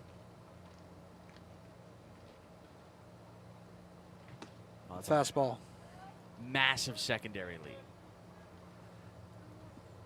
Yeah, he was getting big lunges towards third. Got to imagine if he sees a breaking ball coming, he's taken off. Yeah, that's what, 3 big strides off second. After a pretty good lead there, too. Look at him. Playing around with McCaskey. Fastball does not reach the plate, so that's another walk. Schnapp reaches first. That brings up the DH, Brandon Dodd. So second walk of the inning and second walk overall for Martine Neal. Brings a visit from Coach Sam DiMatteo.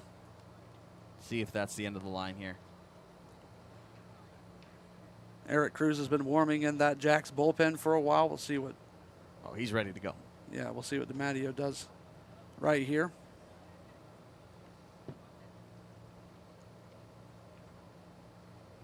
Not going to make the move. Infield still at the mound, having a little talking some shop, seeing what they can do here with 2 outs and 2 runners on.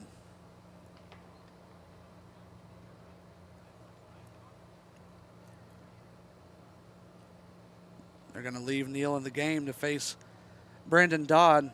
He walked his first time up and scored the only run of the game.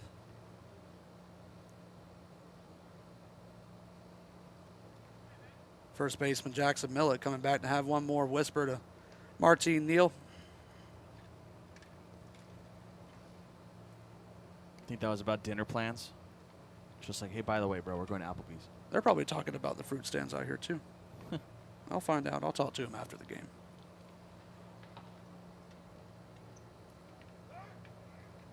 There you go. Take a look at him. He's getting real liberal off second.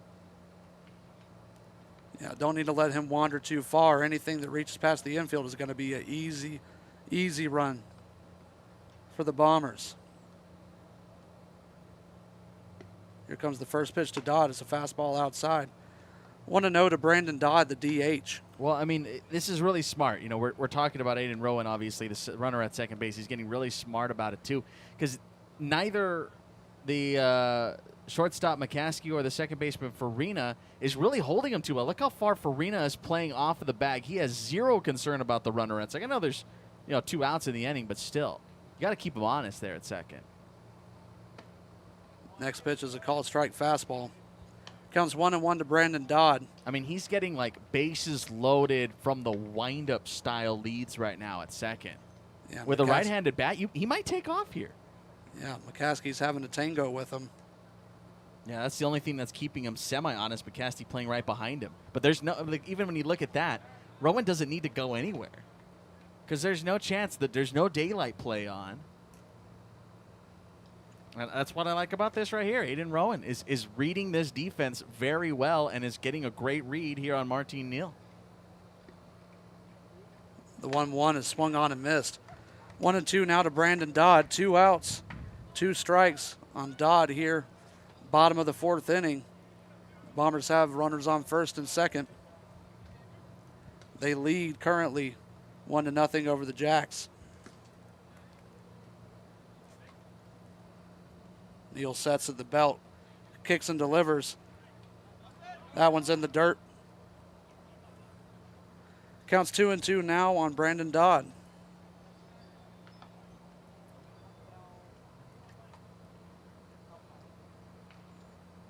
Update from Angel Stadium. 3 scoreless innings for Shohei Ohtani with 4 strikeouts. And, he's going to lead off the bottom of the 3rd. Never going to get over that. Still got Upton in the leadoff spot overall? He has been, yes. And it's been working. Braves legend. Sure. 2-2 to Dodd. Fastball grounded up the middle. Farina is able to handle it. And Jackson Millett drifted off the first base bag. So now that means that Rowan is going to score. And Schnapp makes his way all the way around to third. Not sure what Jackson Millett was doing drifting that far off the bag. With the ground out to second. Looks like Elvis Farina was ready to make a play to end the inning. That'll go as a throwing error on Farina, even though Millett was the one that stepped off of the bag there. So now the Bombers lead 2-0 on the fielding mistake. So now they're going to have another conversation on the mound. It looks like they're going to replace Martine Neal with Eric Cruz. It looks like they're intentionally walking Gary Peralta. Am I mistaken on that? Not the worst decision. He roped that single to left field his last time up. So it looks like we're going to come to you with runners on the corners and 2 outs here in the bottom of the 4th. Eric Cruz coming in. We'll be back at you after the pitching change.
The right-hander Eric Cruz comes in to face a pinch hitter, Brandon Brown, for the Bombers.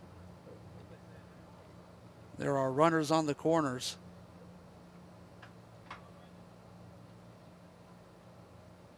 The first pitch to Brown is swung on and miss. 0-1. Brown, a lefty, facing off against the righty Cruz.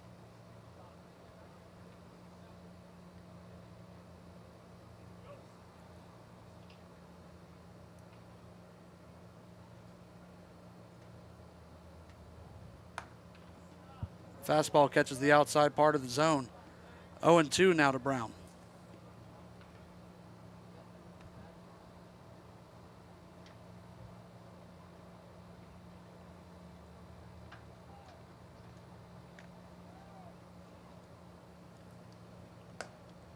Fastball outside doesn't catch the zone.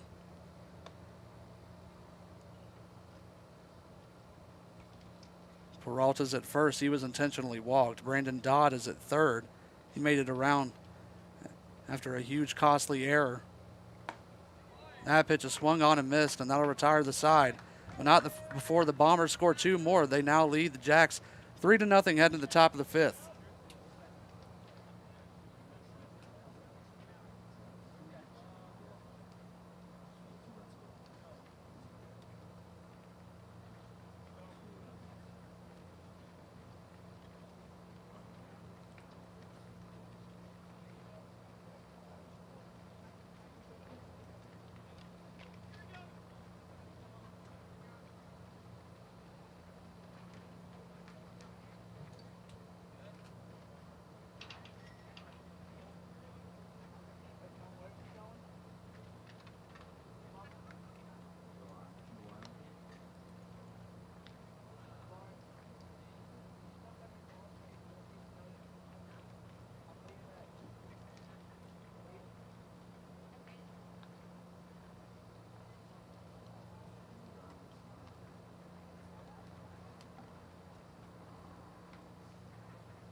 Top of the 5th, the Bombers lead 3-0 over the Jacks. The Jacks will have Soto, Bicknell, and Booth due up to face off against the new righty for the Bombers. That's Kayak Wildcat. Kayak Wildcat onto the hill here. First time we get a chance at the Boulder, Colorado native, 6'3", 210, out of Lamar Community College by way of Fairview High School. First pitch called strike. Class of 2020. We talked about multi-sport athletes, and you're looking at one also a football player in his prep days. Wonder what position he played. Looks like a wide receiver to me. You'd know better than I. 0-1 fastball, sails high, 1-1. Not a big football guy. Seems like California is one of those states that doesn't give much attention to football. Well, The maybe. high school seed maybe. High school, big time. Next pitch is foul tipped. Number 1 and 2 in the nation here in Orange County. Last couple of years, out in Mater Dei and St. John Bosco, number 1 and 2 in the nation. Yeah, That was 2 years ago, I believe. Yeah, some serious high school football in Georgia. Oh yeah. A lot of big products out of there. Breaking ball nearly catches the inside corner, but it's going to be 2-2 to Soto. Of course, Trevor Lawrence and Justin Fields out of Georgia. St. John Bosco and Mater Dei have had their fair share of products. DJ Awagalele. I can't quite remember which one he's from, but he's from the LA area. He's from out here. Next pitch fouled off. I actually called him. Is that right? St. John Bosco, I believe. Sounds right to me.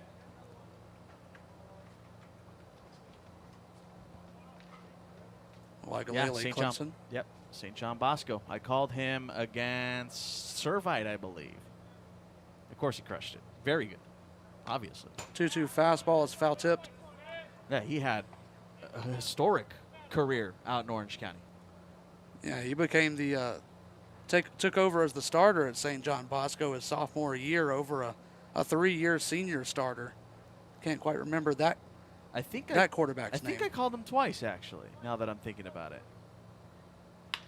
2-2 is a grounder up the middle. That's going to be a base hit for Arthur Soto. That's his second time on. He singled back in the 3rd inning. That brings up the DH, Drake Bicknell. That was not a fun name to say. Youngalele takes the snap over and over and over.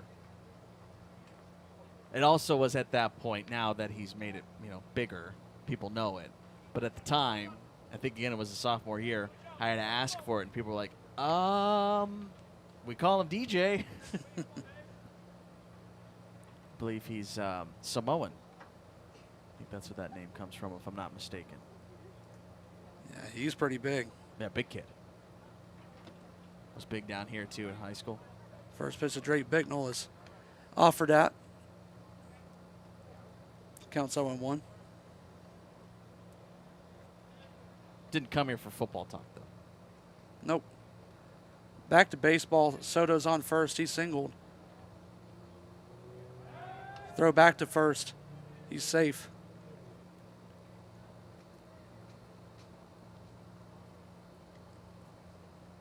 No outs here in the top of the 5th. It's starting to get a little dark here. Yeah. Do have lights at the ballpark, but haven't been kicked on just yet. 7:41 here in SoCal. Sun sets around 8 or so. 8:15, 8:20. Fastball gets past the catcher, Richardson. Soto's going to make his way down to second on that wild pitch.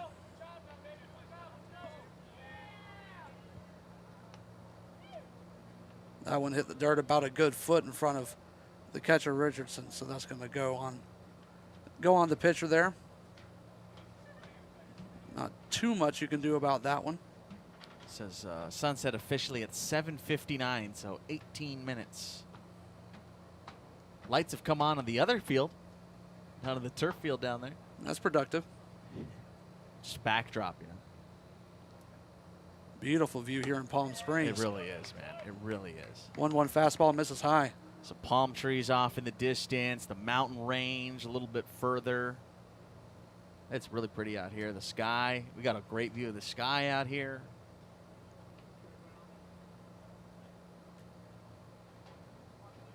Not a bad spot. 2-1 fastball sails high again. Final line on Ryan Lovato, by the way, who pitched in the 4th inning. 1 inning, nothing but 3 walks.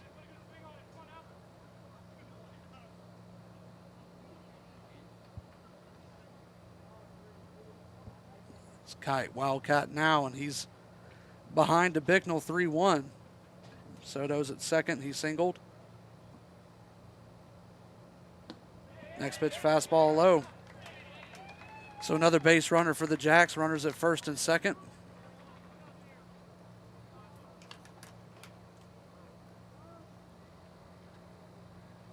Looks like Kenneth Booth is approaching the plate, but he'll go have a talk with the Jacks head coach Sam DiMatteo, also an assistant coach for the Power.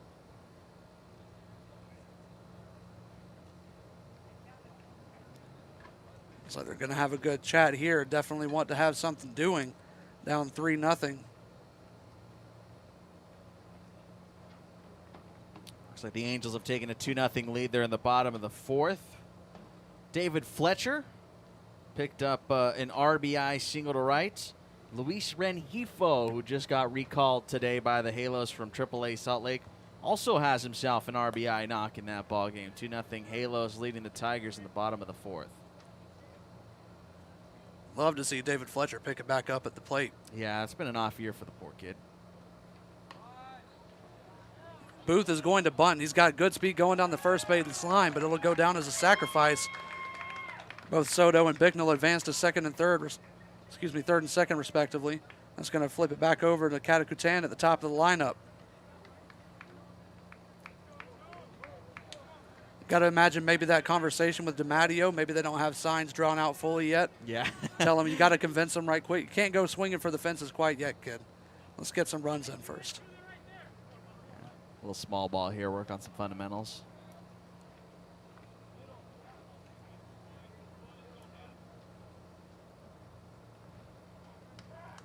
Wildcat working to Catacutan. First pitch is fouled back to the screen. The small ball game, bunting game more particularly, very clearly for baseball fans around the country, dying at the higher levels, your doubles and above, your double A's and above. Prep and college, still very prevalent.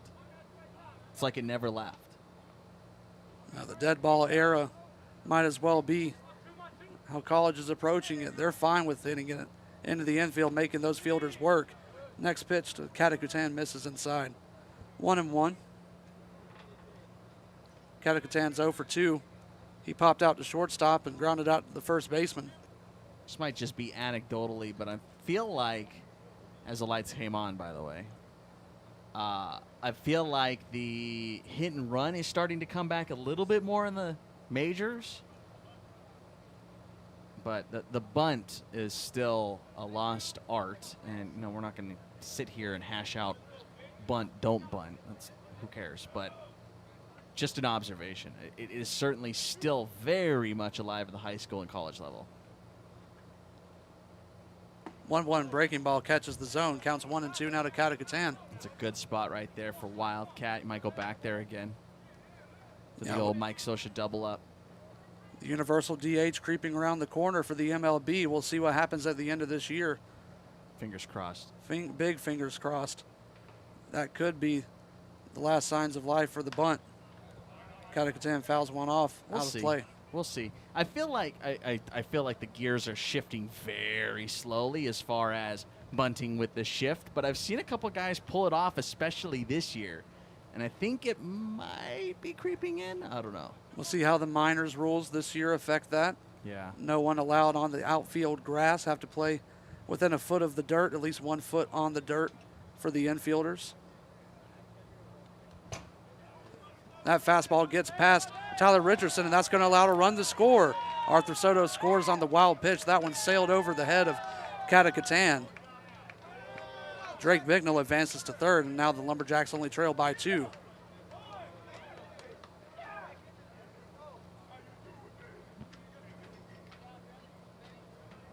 Three to 1 Bombers.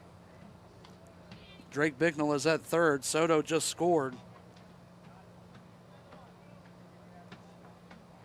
Josh Catacutan has worked a 2-2 count. Only one out here in the top of the fifth. That was off of a sac bunt by Kenneth Booth.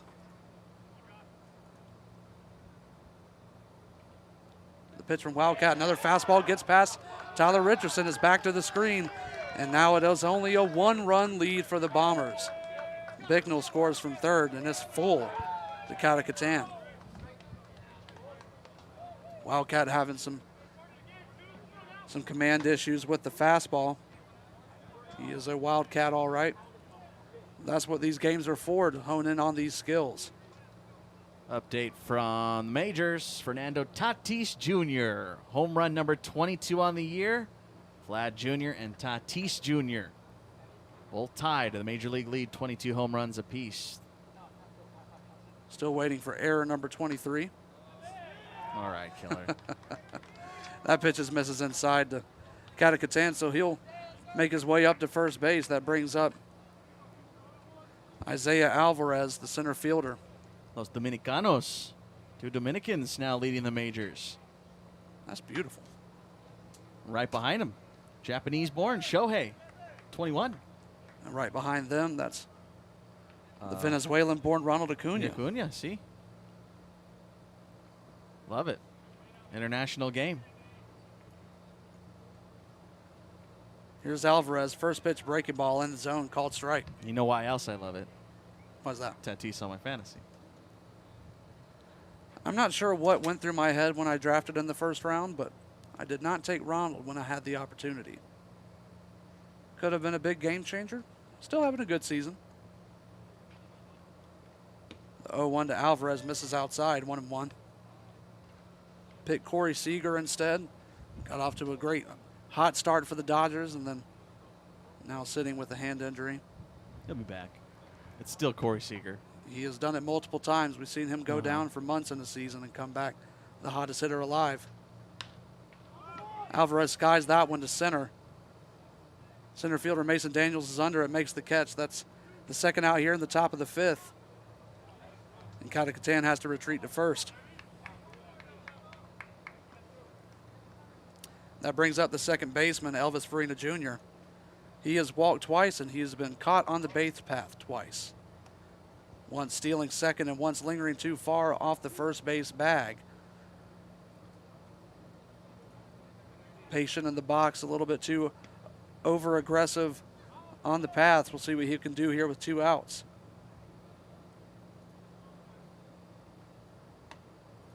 First pitch fastball misses outside.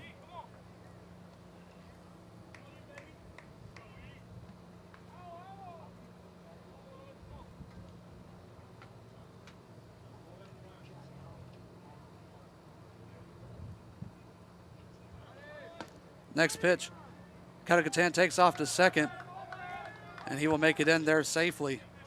That one's called a strike against Farina. Counts 1-1 to him. Catacatan got a good jump. They're able to time this. Time Wildcat working out of the stretch. Got to imagine they keep on wanting to move people down the line if you can get a runner to third. Yeah, time run in scoring position here. Yeah, got to get a job done. Got to test Wildcat's control. Breaking ball nearly misses. 2-1 now to Farina. Just threw the Angels game on. Showing Trout highlights. Yeah, I miss that guy right now. Yeah. Still a ways away. Looks like he's not going to be able to play in the All-Star game. He'll get an All-Star nod, but doesn't look like he's going to make it back in time for the Summer Classic. Catacatan takes a huge jump off of second, and now Wildcat fires that one into center field. So Josh Catacatan is able to rattle the senses of Kai Wildcat, and that's going to be an E1, allowing him to advance to third. So now a runner 90 feet away. We've seen this twice already with runners on third coming in to score here in this inning. That right there, right, if you're Wildcat, that's a learning moment. Plenty of those in summer ball. Sure, but you're looking to throw at the bag, not where you just saw the guy who's supposed to receive the ball. You're supposed to lead the throw, right? And that's what he's going to take away from that moment right there. A reminder, you know, there's the things that you know, but it takes game situations to be a reminder to you. Go, oh, yeah, that's right. Okay, next time you throw to the bag. Anticipate my guy getting there in time. Call that baseball IQ. 3-1 now to Farina. Fastball down and away. And now Farina reaches first. That brings up Jacob McCaskey, the shortstop. Runners on the corners, 2 outs here in the top of the 5th. The Bombers narrowly hanging on to a 3-2 lead.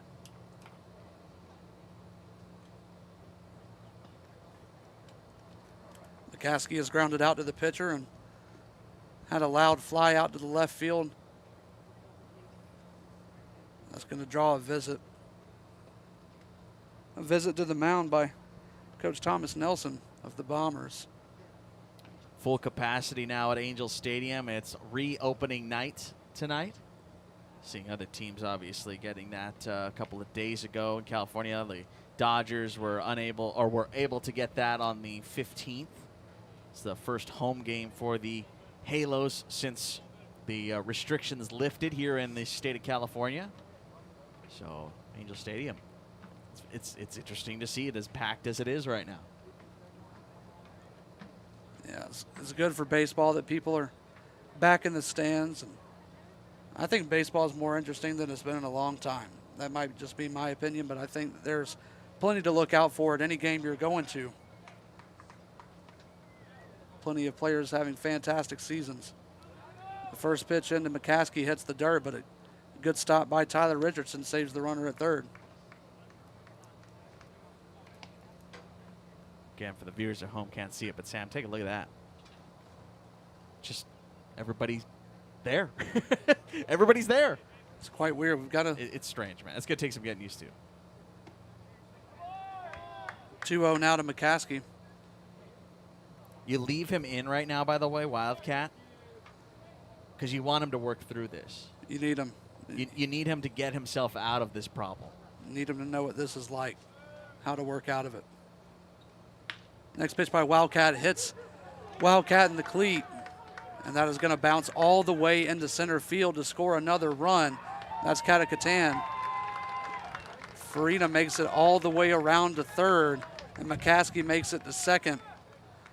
Nothing much you can do about that. The shortstop, Robert Blaschke, did his best. But that one skidded all the way back into the outfield off the right shoe of Kai Wildcat. Unfortunate break. Could have had the last out of the inning there and salvaged that lead, but now it's tied 3-3 with 2 runners in scoring position for Jackson Millett.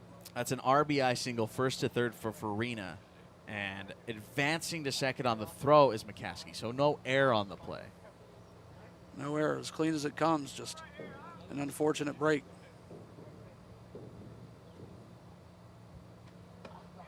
First pitch into Millett, misses inside.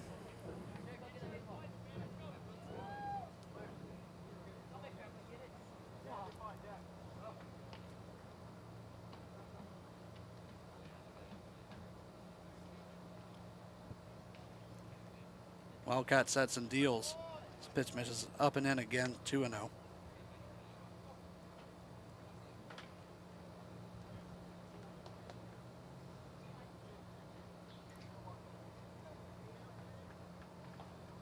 Farina's got to work out of this right here. We'll see if he can. Here's the 2-0. The fastball misses outside. It's 3-0 now to Millett. Left-hander loose right now in the bullpen.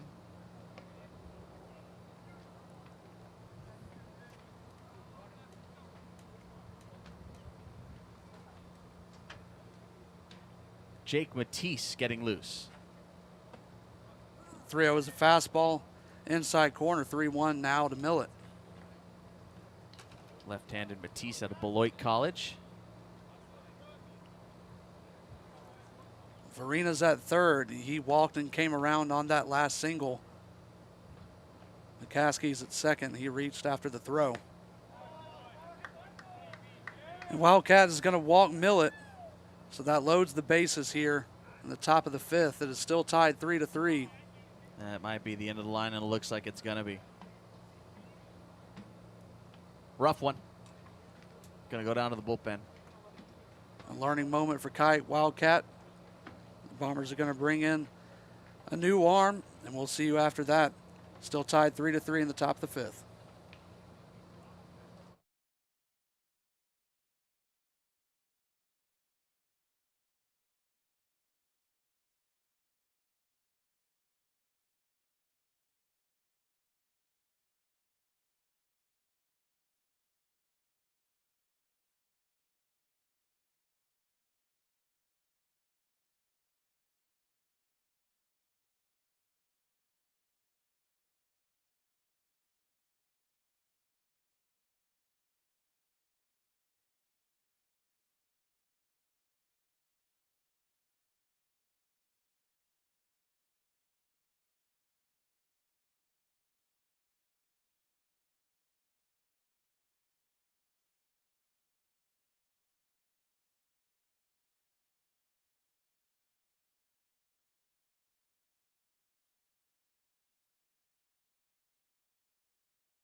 Score you guys got? 3-all? 3-all.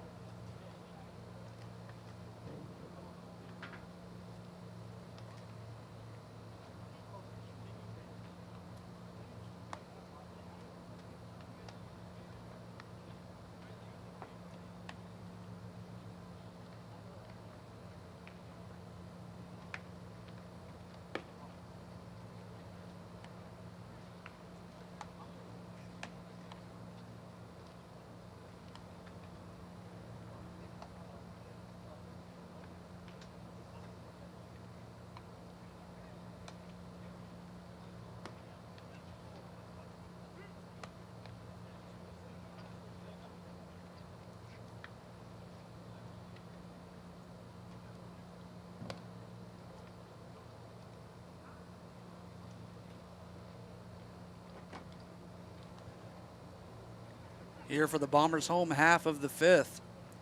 Eric Cruz is going to come back to the mound for the LumberJacks to finish what he started. He came in the bottom of the 4th, faced one batter and struck them out swinging.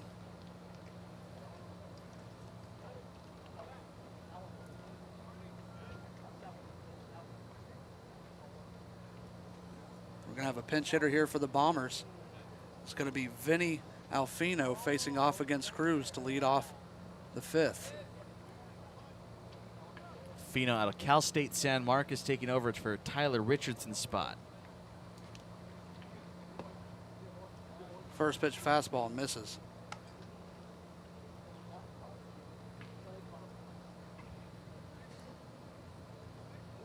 This is our longest game of the day, by the way. 2 hours and 10 minutes at this point. Don't have a dead stop time, but game can be called at any moment.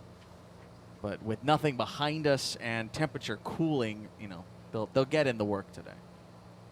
Here's the 1-1. Oh, fastball runs in and hits Alfina in the head. Looks like he's okay. Looks like it might have caught the brim. So Alfino's going to make it over to first. And looks like they'll have someone visit just to make sure he's doing okay. But well, I think they're trying to pinch run for him, but Alfino's saying, "I'm good, man. Like, I got it. I don't need a guy. I'm all right. That's good." Alfino waves off the pinch runner, and that's going to bring up Deshaun Johnson, the third baseman. He's singled and struck out today.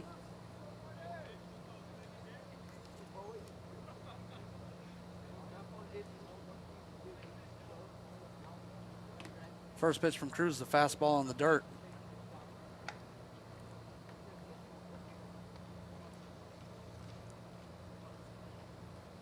We've seen a few guys get plunked today. Pitcher's knocking the rust off. Nothing too serious, luckily, so far. Next pitch is a ball that pops out of the mitt, but Alfino is staying at first. Yeah, and on this field, we've seen 3 games, this here being the 3rd, and we saw 1 concussion protocol go through. Other than that, it's been clean, no injuries thus far here in day 1. That's the goal. Get through day 1 clean. Try to make it through the rest of the 30.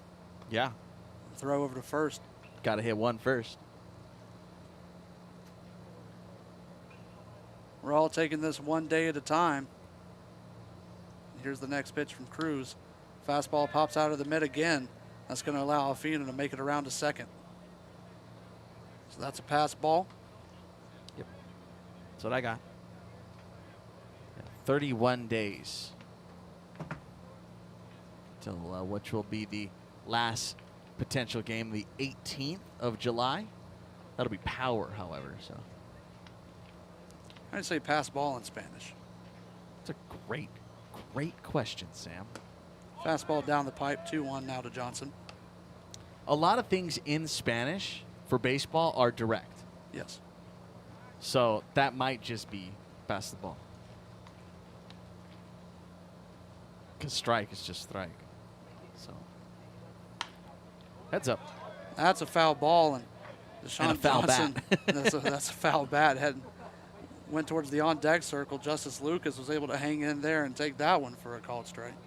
The bat escaped Deshaun Johnson's hands.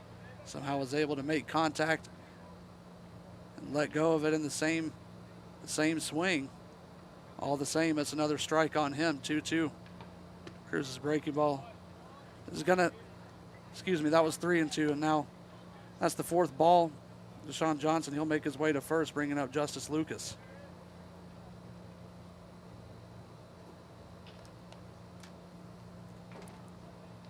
Been a walk frenzy in this one. A lot of base runners, not a lot of runs. Yeah.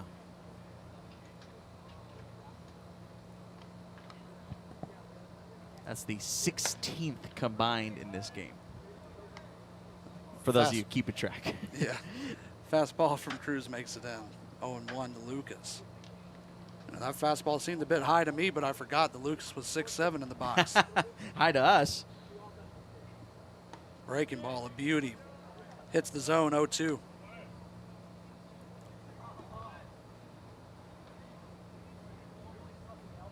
10 on the pitching staff of the Bombers, 6 for the LumberJacks pitching staff. Fastball swung on and missed by Lucas. So that's the first out of the bottom of the 5th. Lucas goes down swinging. That's the second strikeout for Eric Cruz. That's going to bring up the second baseman, Connor Lang.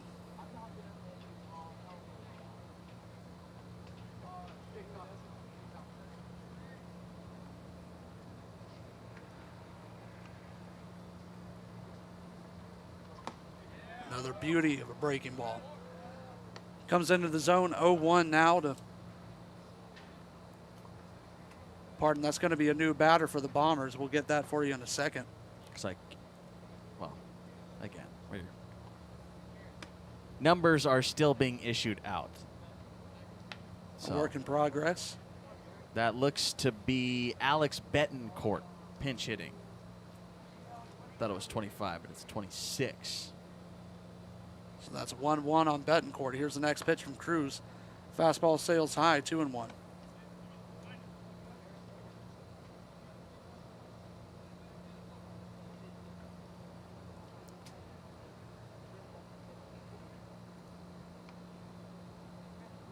Cruz sets and fires. Fastball, another one high, 3-1.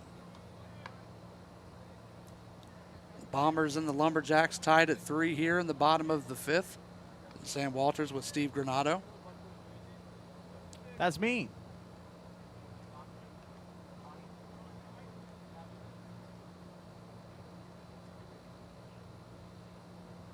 Betancourt takes a while to stare at his bat outside of the batter's box, and he steps in now. Awaiting the 3-1 from Eric Cruz. Here it is. Fastball, called strike. Betancourt tossed the bat. Thought that was going to be ball 4, but that one touches the zone. It'll load it up. 3 balls, 2 strikes, and 1 out here. Runners on first and second. The payoff from Cruz. Swung on and missed. Another strikeout for Eric Cruz. So now 2 outs here in the bottom of the 5th, and I've finally taken off my sunglasses, folks. The sun is set. The sun has set.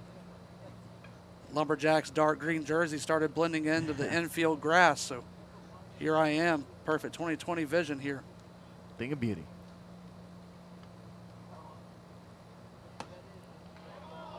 First pitch is in there for a called strike. Dylan Silver getting loose in the LumberJacks bullpen playing catch. So Brandon Smith, by the way, pinch hitting for Aiden Rowan. Another called strike. 0-2 now to Brandon Smith. That breaking ball looked a little bit shaky. He hit Vinny Alfino with the fastball, and then Walt Deshaun Johnson on a good breaking ball that didn't quite hit the zone. He's ahead 0-2 on Brandon Smith. Another breaking ball, called strike 3.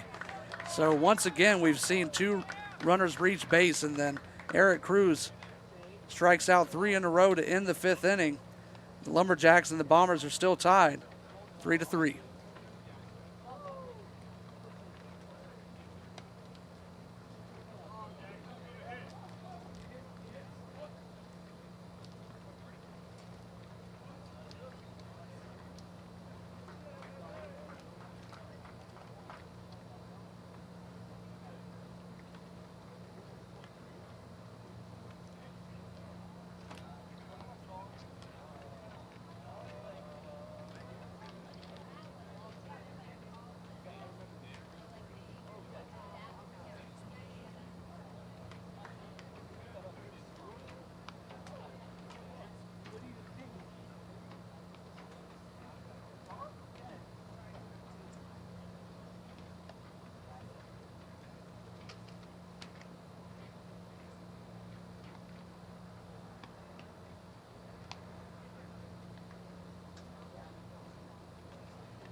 back for the top of the 6th.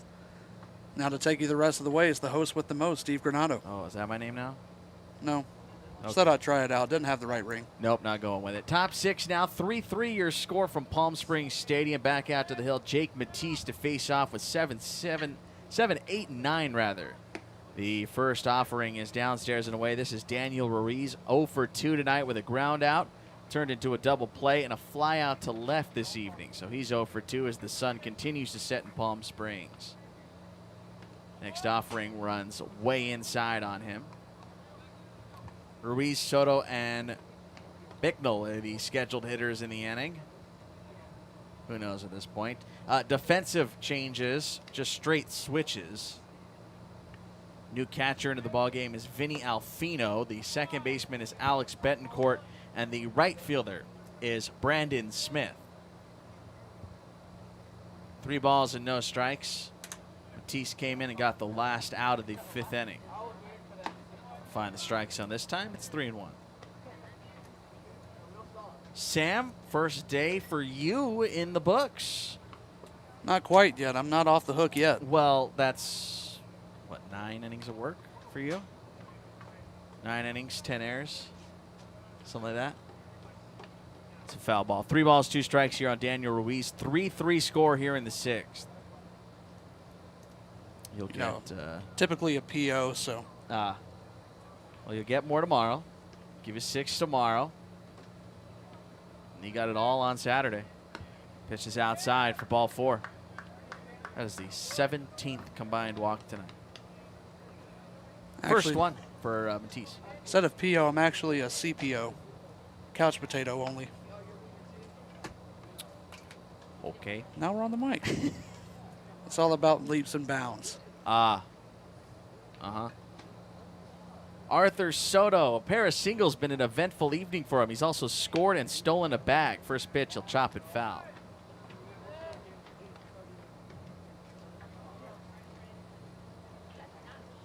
Soto donning the number 23, bats here with a runner aboard at first, trying to break this scoreless, or rather this 3-3 tie. The LumberJacks 3 unanswered runs after trailing by a 3-0 score.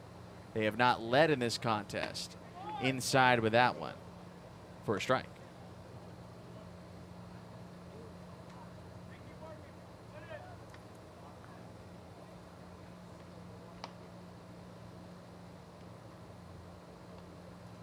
Oh, 2 off speed, looper out towards right field, long run in for Smith, and he can't come up with it. First to third now for Daniel Ruiz. It's back to reach. I'll give Arthur Soto a single, his 3rd of the game.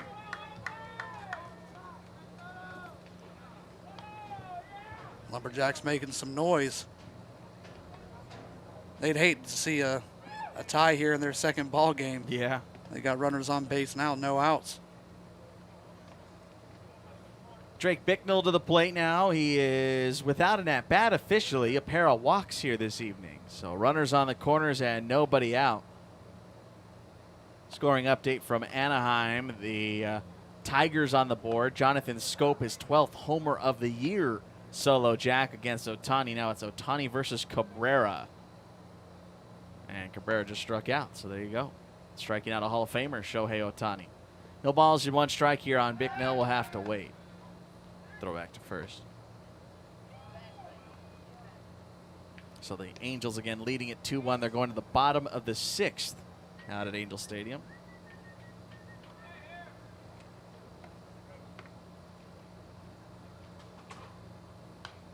They'll foul this one off, and it's quickly 0-2. How about this breakout season for Jared Walsh? Well, we saw it at the end of last year. It's just the Angels were so far in the cellar that no one really noticed. Including me, apparently. Yeah. Jared Walsh had a very good end of the 2020 season, albeit it was 20 games or so of a 60-game schedule. Looper out towards right field. Second chance for Brandon Smith. He will loop around and hang on to it. He will throw towards home. The run will come in to score. It's a sacrifice fly, and the runner advances to second. Now we'll get all the way up to third. Here's the throw on its way. It skips there. Aggressive base running for Arthur Soto. Ruiz scores on the play. There will be a throwing error by Brandon Smith. And it's a sac fly for Bicknell. It's the first run of the ball game for the LumberJacks. They lead at 4-3. Got a sac fly and an E2 that allowed him to come around to third. Sound about right? We'll go E9 on that one. Excuse me, E9. Did I say E2? You said E2. Road Your brain's been running all day. I'll give you a pass. Road E9 said E2. That's okay. Done it before, too. The batter to be Kenneth Booth. They draw the infield in here with a run home already. And one gone. First pitch of ball, 1-0.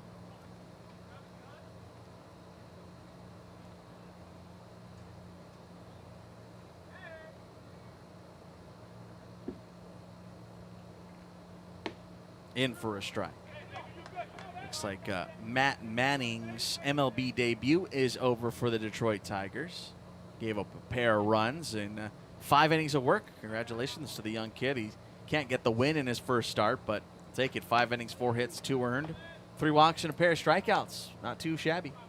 Called strike here. 1-2 on Kenneth Booth.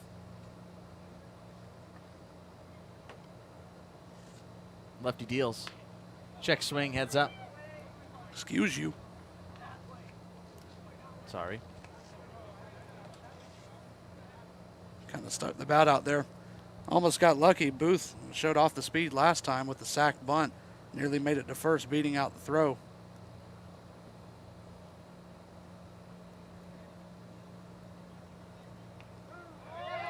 And that'll hit him.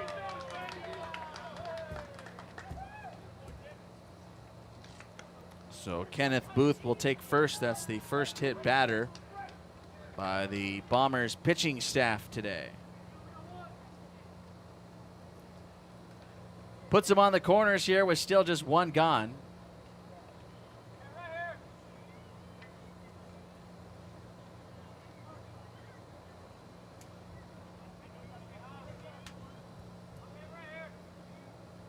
Here's a little bouncing ball back towards short. It'll be off of the glove, and a run will come in to score. They'll try to hustle up the throw to no avail. Go E4 on the play. Arthur Soto scores, and it is a 5-3 contest. Things unraveling here for the Bombers. And that one's some just miscommunication by the middle infielders. Both of them broke towards second base to field the ball and try to turn the unassisted double play. Both of them stuck the glove out. Missed both of the wickets. So Catacatan reaches Isaiah Alvarez to the plate. 5-3.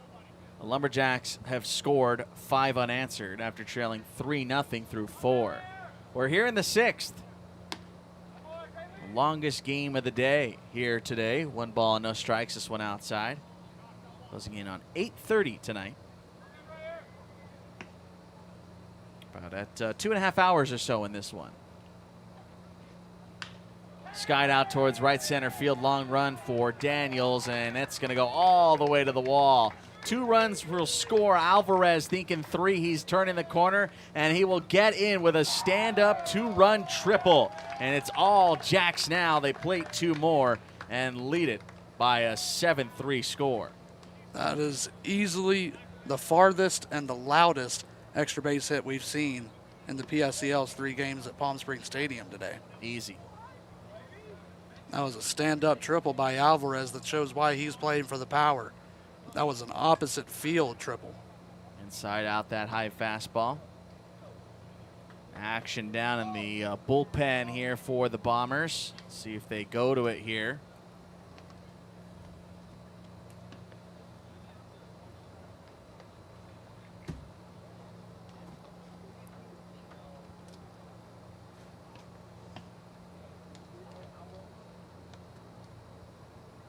They're going to have a meeting on the mound.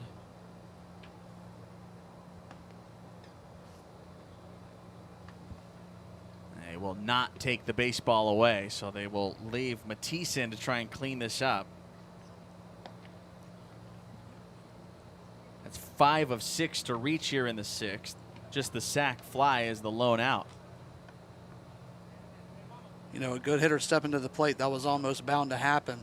Matisse has been burying that fastball inside to righties this whole time.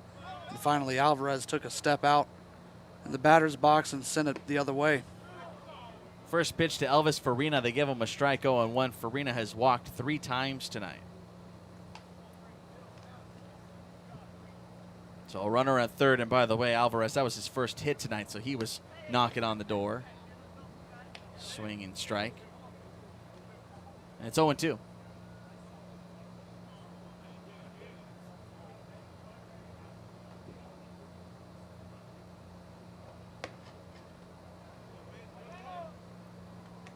Missed with that one. 1 ball and 2 strikes.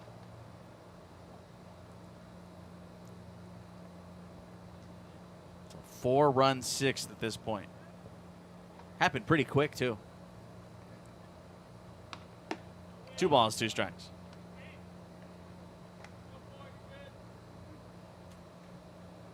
We'll be back at it tomorrow morning, 9 a.m.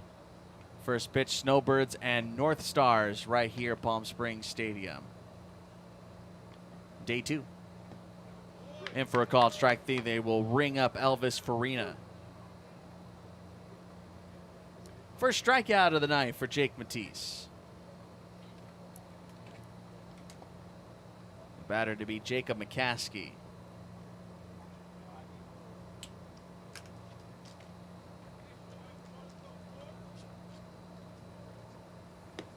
First pitch runs off the plate. 1 ball and no strikes. I want to thank you again for sticking around here for Game 3. All day long here on Palm Springs Power TV.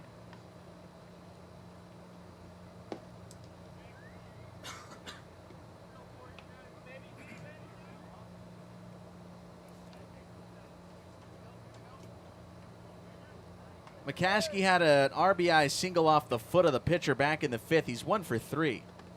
And he just got clipped with that pitch.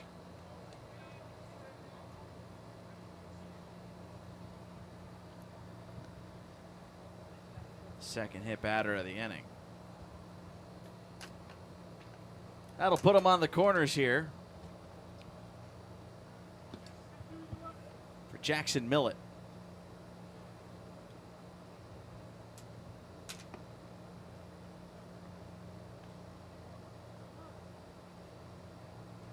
LumberJacks got to be tired. Second game of the day, this one dragging. They don't look it, though. Swing and a miss, 0-1. Not dragging too bad. I wonder what the final from that first game was. Find that for you. First game was at 8:30 this morning. Oof. Called strike.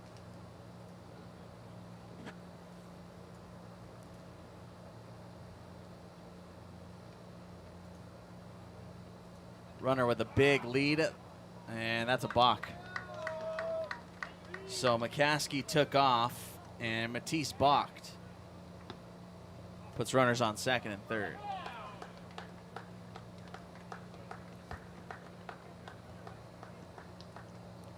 And Alvarez is going to come in to score on the balk. Yes, he will. So Isaiah Alvarez scores from third. Makes it a 5-run frame for an 8-3 tally, and it's all LumberJacks now.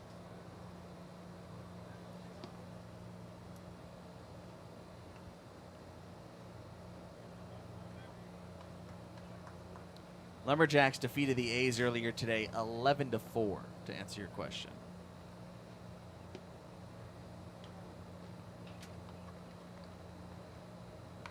Pitch to Millett, he checks his swing and rolls it foul for 2 strikes.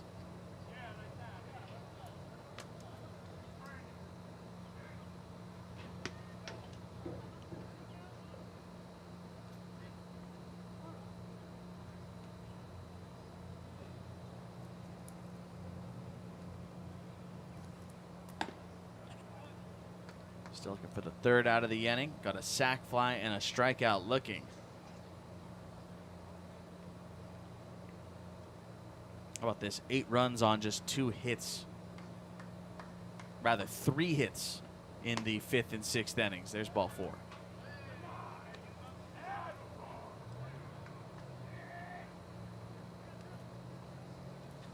Put runners on first and second. The Bombers pitching staff had it going for the first 4 innings, and Wildcat and Matisse not on their A game today. That's okay. It's day 1 at the PSCL. Yeah, long way to go. Going to take the baseball away. Back down to the bullpen we go. We're in the 6th, and it's 8-3 LumberJacks. Back in a moment.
Ian Wheel will take over on the mound here as we continue this top of the 6th inning. This is the 10th batter of the inning.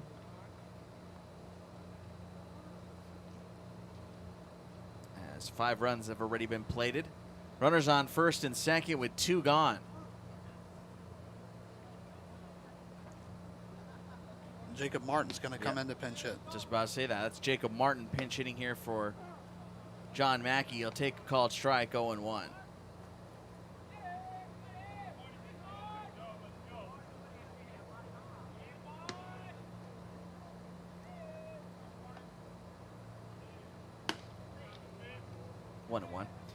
Jacob Martin takes over again. Final line for, well, almost final line. Jake Matisse with still runners aboard his responsibility in the inning with 2 hits, 2 walks, and a strikeout with a couple of hit batters.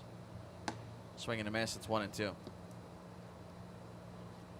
2 outs here in the inning. First and second, they stand.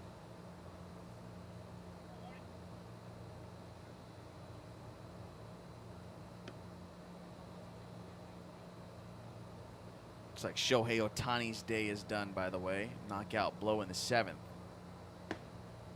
Called strike 3. They rang him up, and so ends the top of the 6th.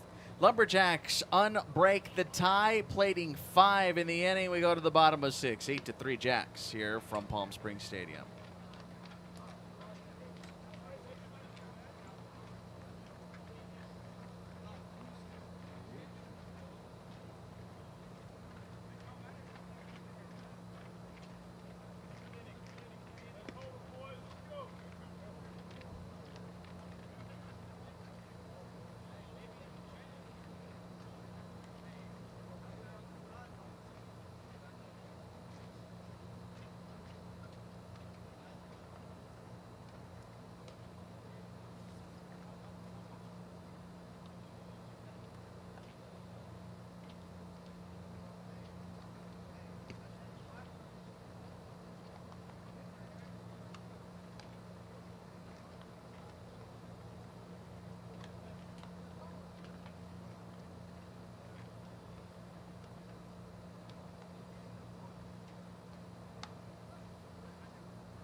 Matthew Gonzalez will pinch hit to begin this bottom of the 6th. First pitch, he'll wave and miss at. He's batting for Robert Blaschke. Blaschke ended up going 0 for 1 with a walk and a strikeout.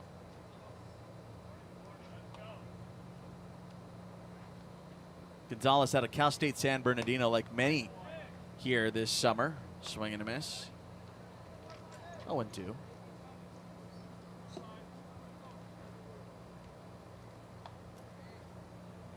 It's an 8-3 Lumberjacks lead here with the Bombers batting. Line foul, the count's still there at 0-2. 7, 8, 9, the scheduled hitters here. It's supposed to be what had been Blaschke. Again, it's Gonzalez with Schnapp and Dodd, the scheduled hitters. Likely we'll get some changes here in the inning.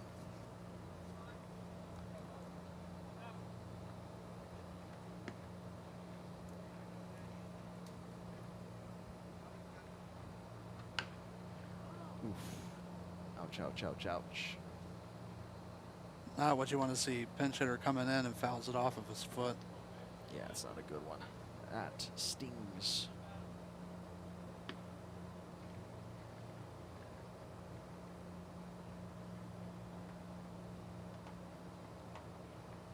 Looks like Schnapp is on deck for the Bombers.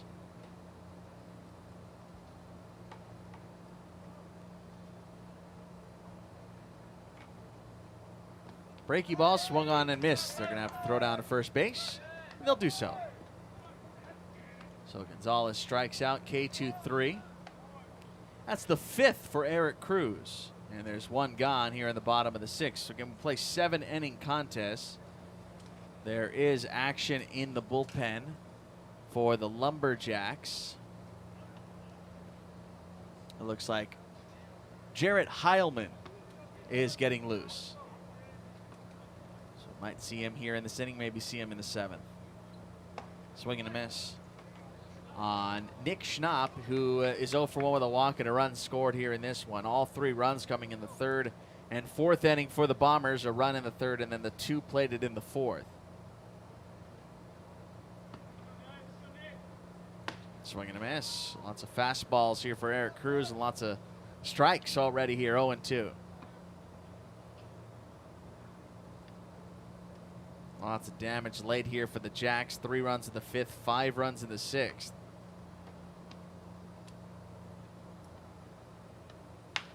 Here's a ground ball, diving attempt there. It's going to slowly roll out towards second, and there's not going to be enough time. We talk about learning moments. There's one right for Eric Cruz. Trust your defense right there. Elvis Farina was sized up and ready to roll with it. Instead, it'll go as an infield single. Yeah, had to contort his body to get to that one. Came back across his body, stretched the glove out. Wasn't quite able to get there after the follow-through. Pitch is high and tight here on Brandon Dodd. 1 ball and no strikes.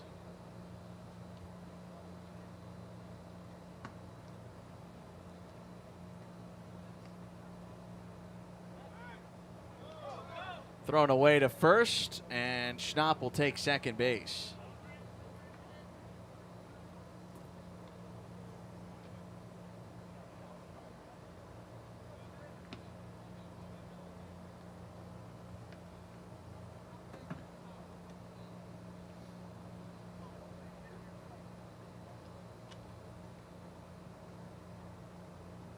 Dodd looking for his first hit tonight. Has reached base twice, however. Once on an error, once on a walk. He'll take a strike, 1-1.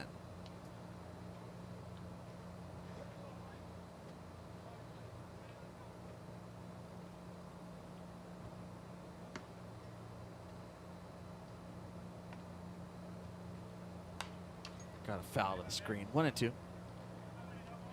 All starts again tomorrow. 9 a.m., 11:30, and 7:05. 3 games on the schedule tomorrow.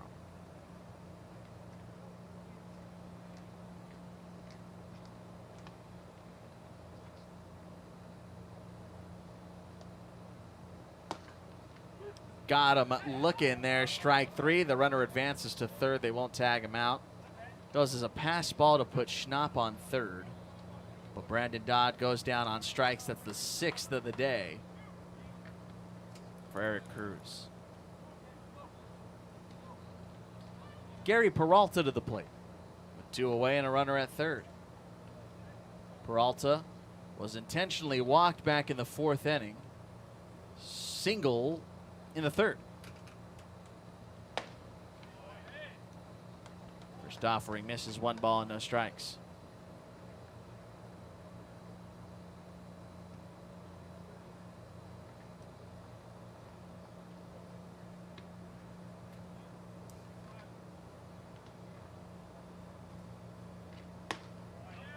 There you go. 1-1.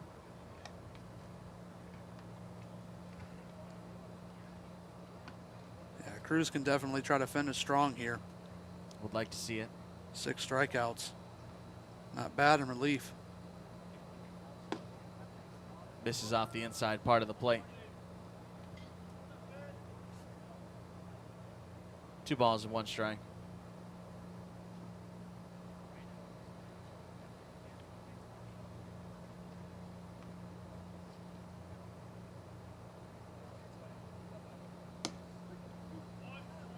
Two and 2.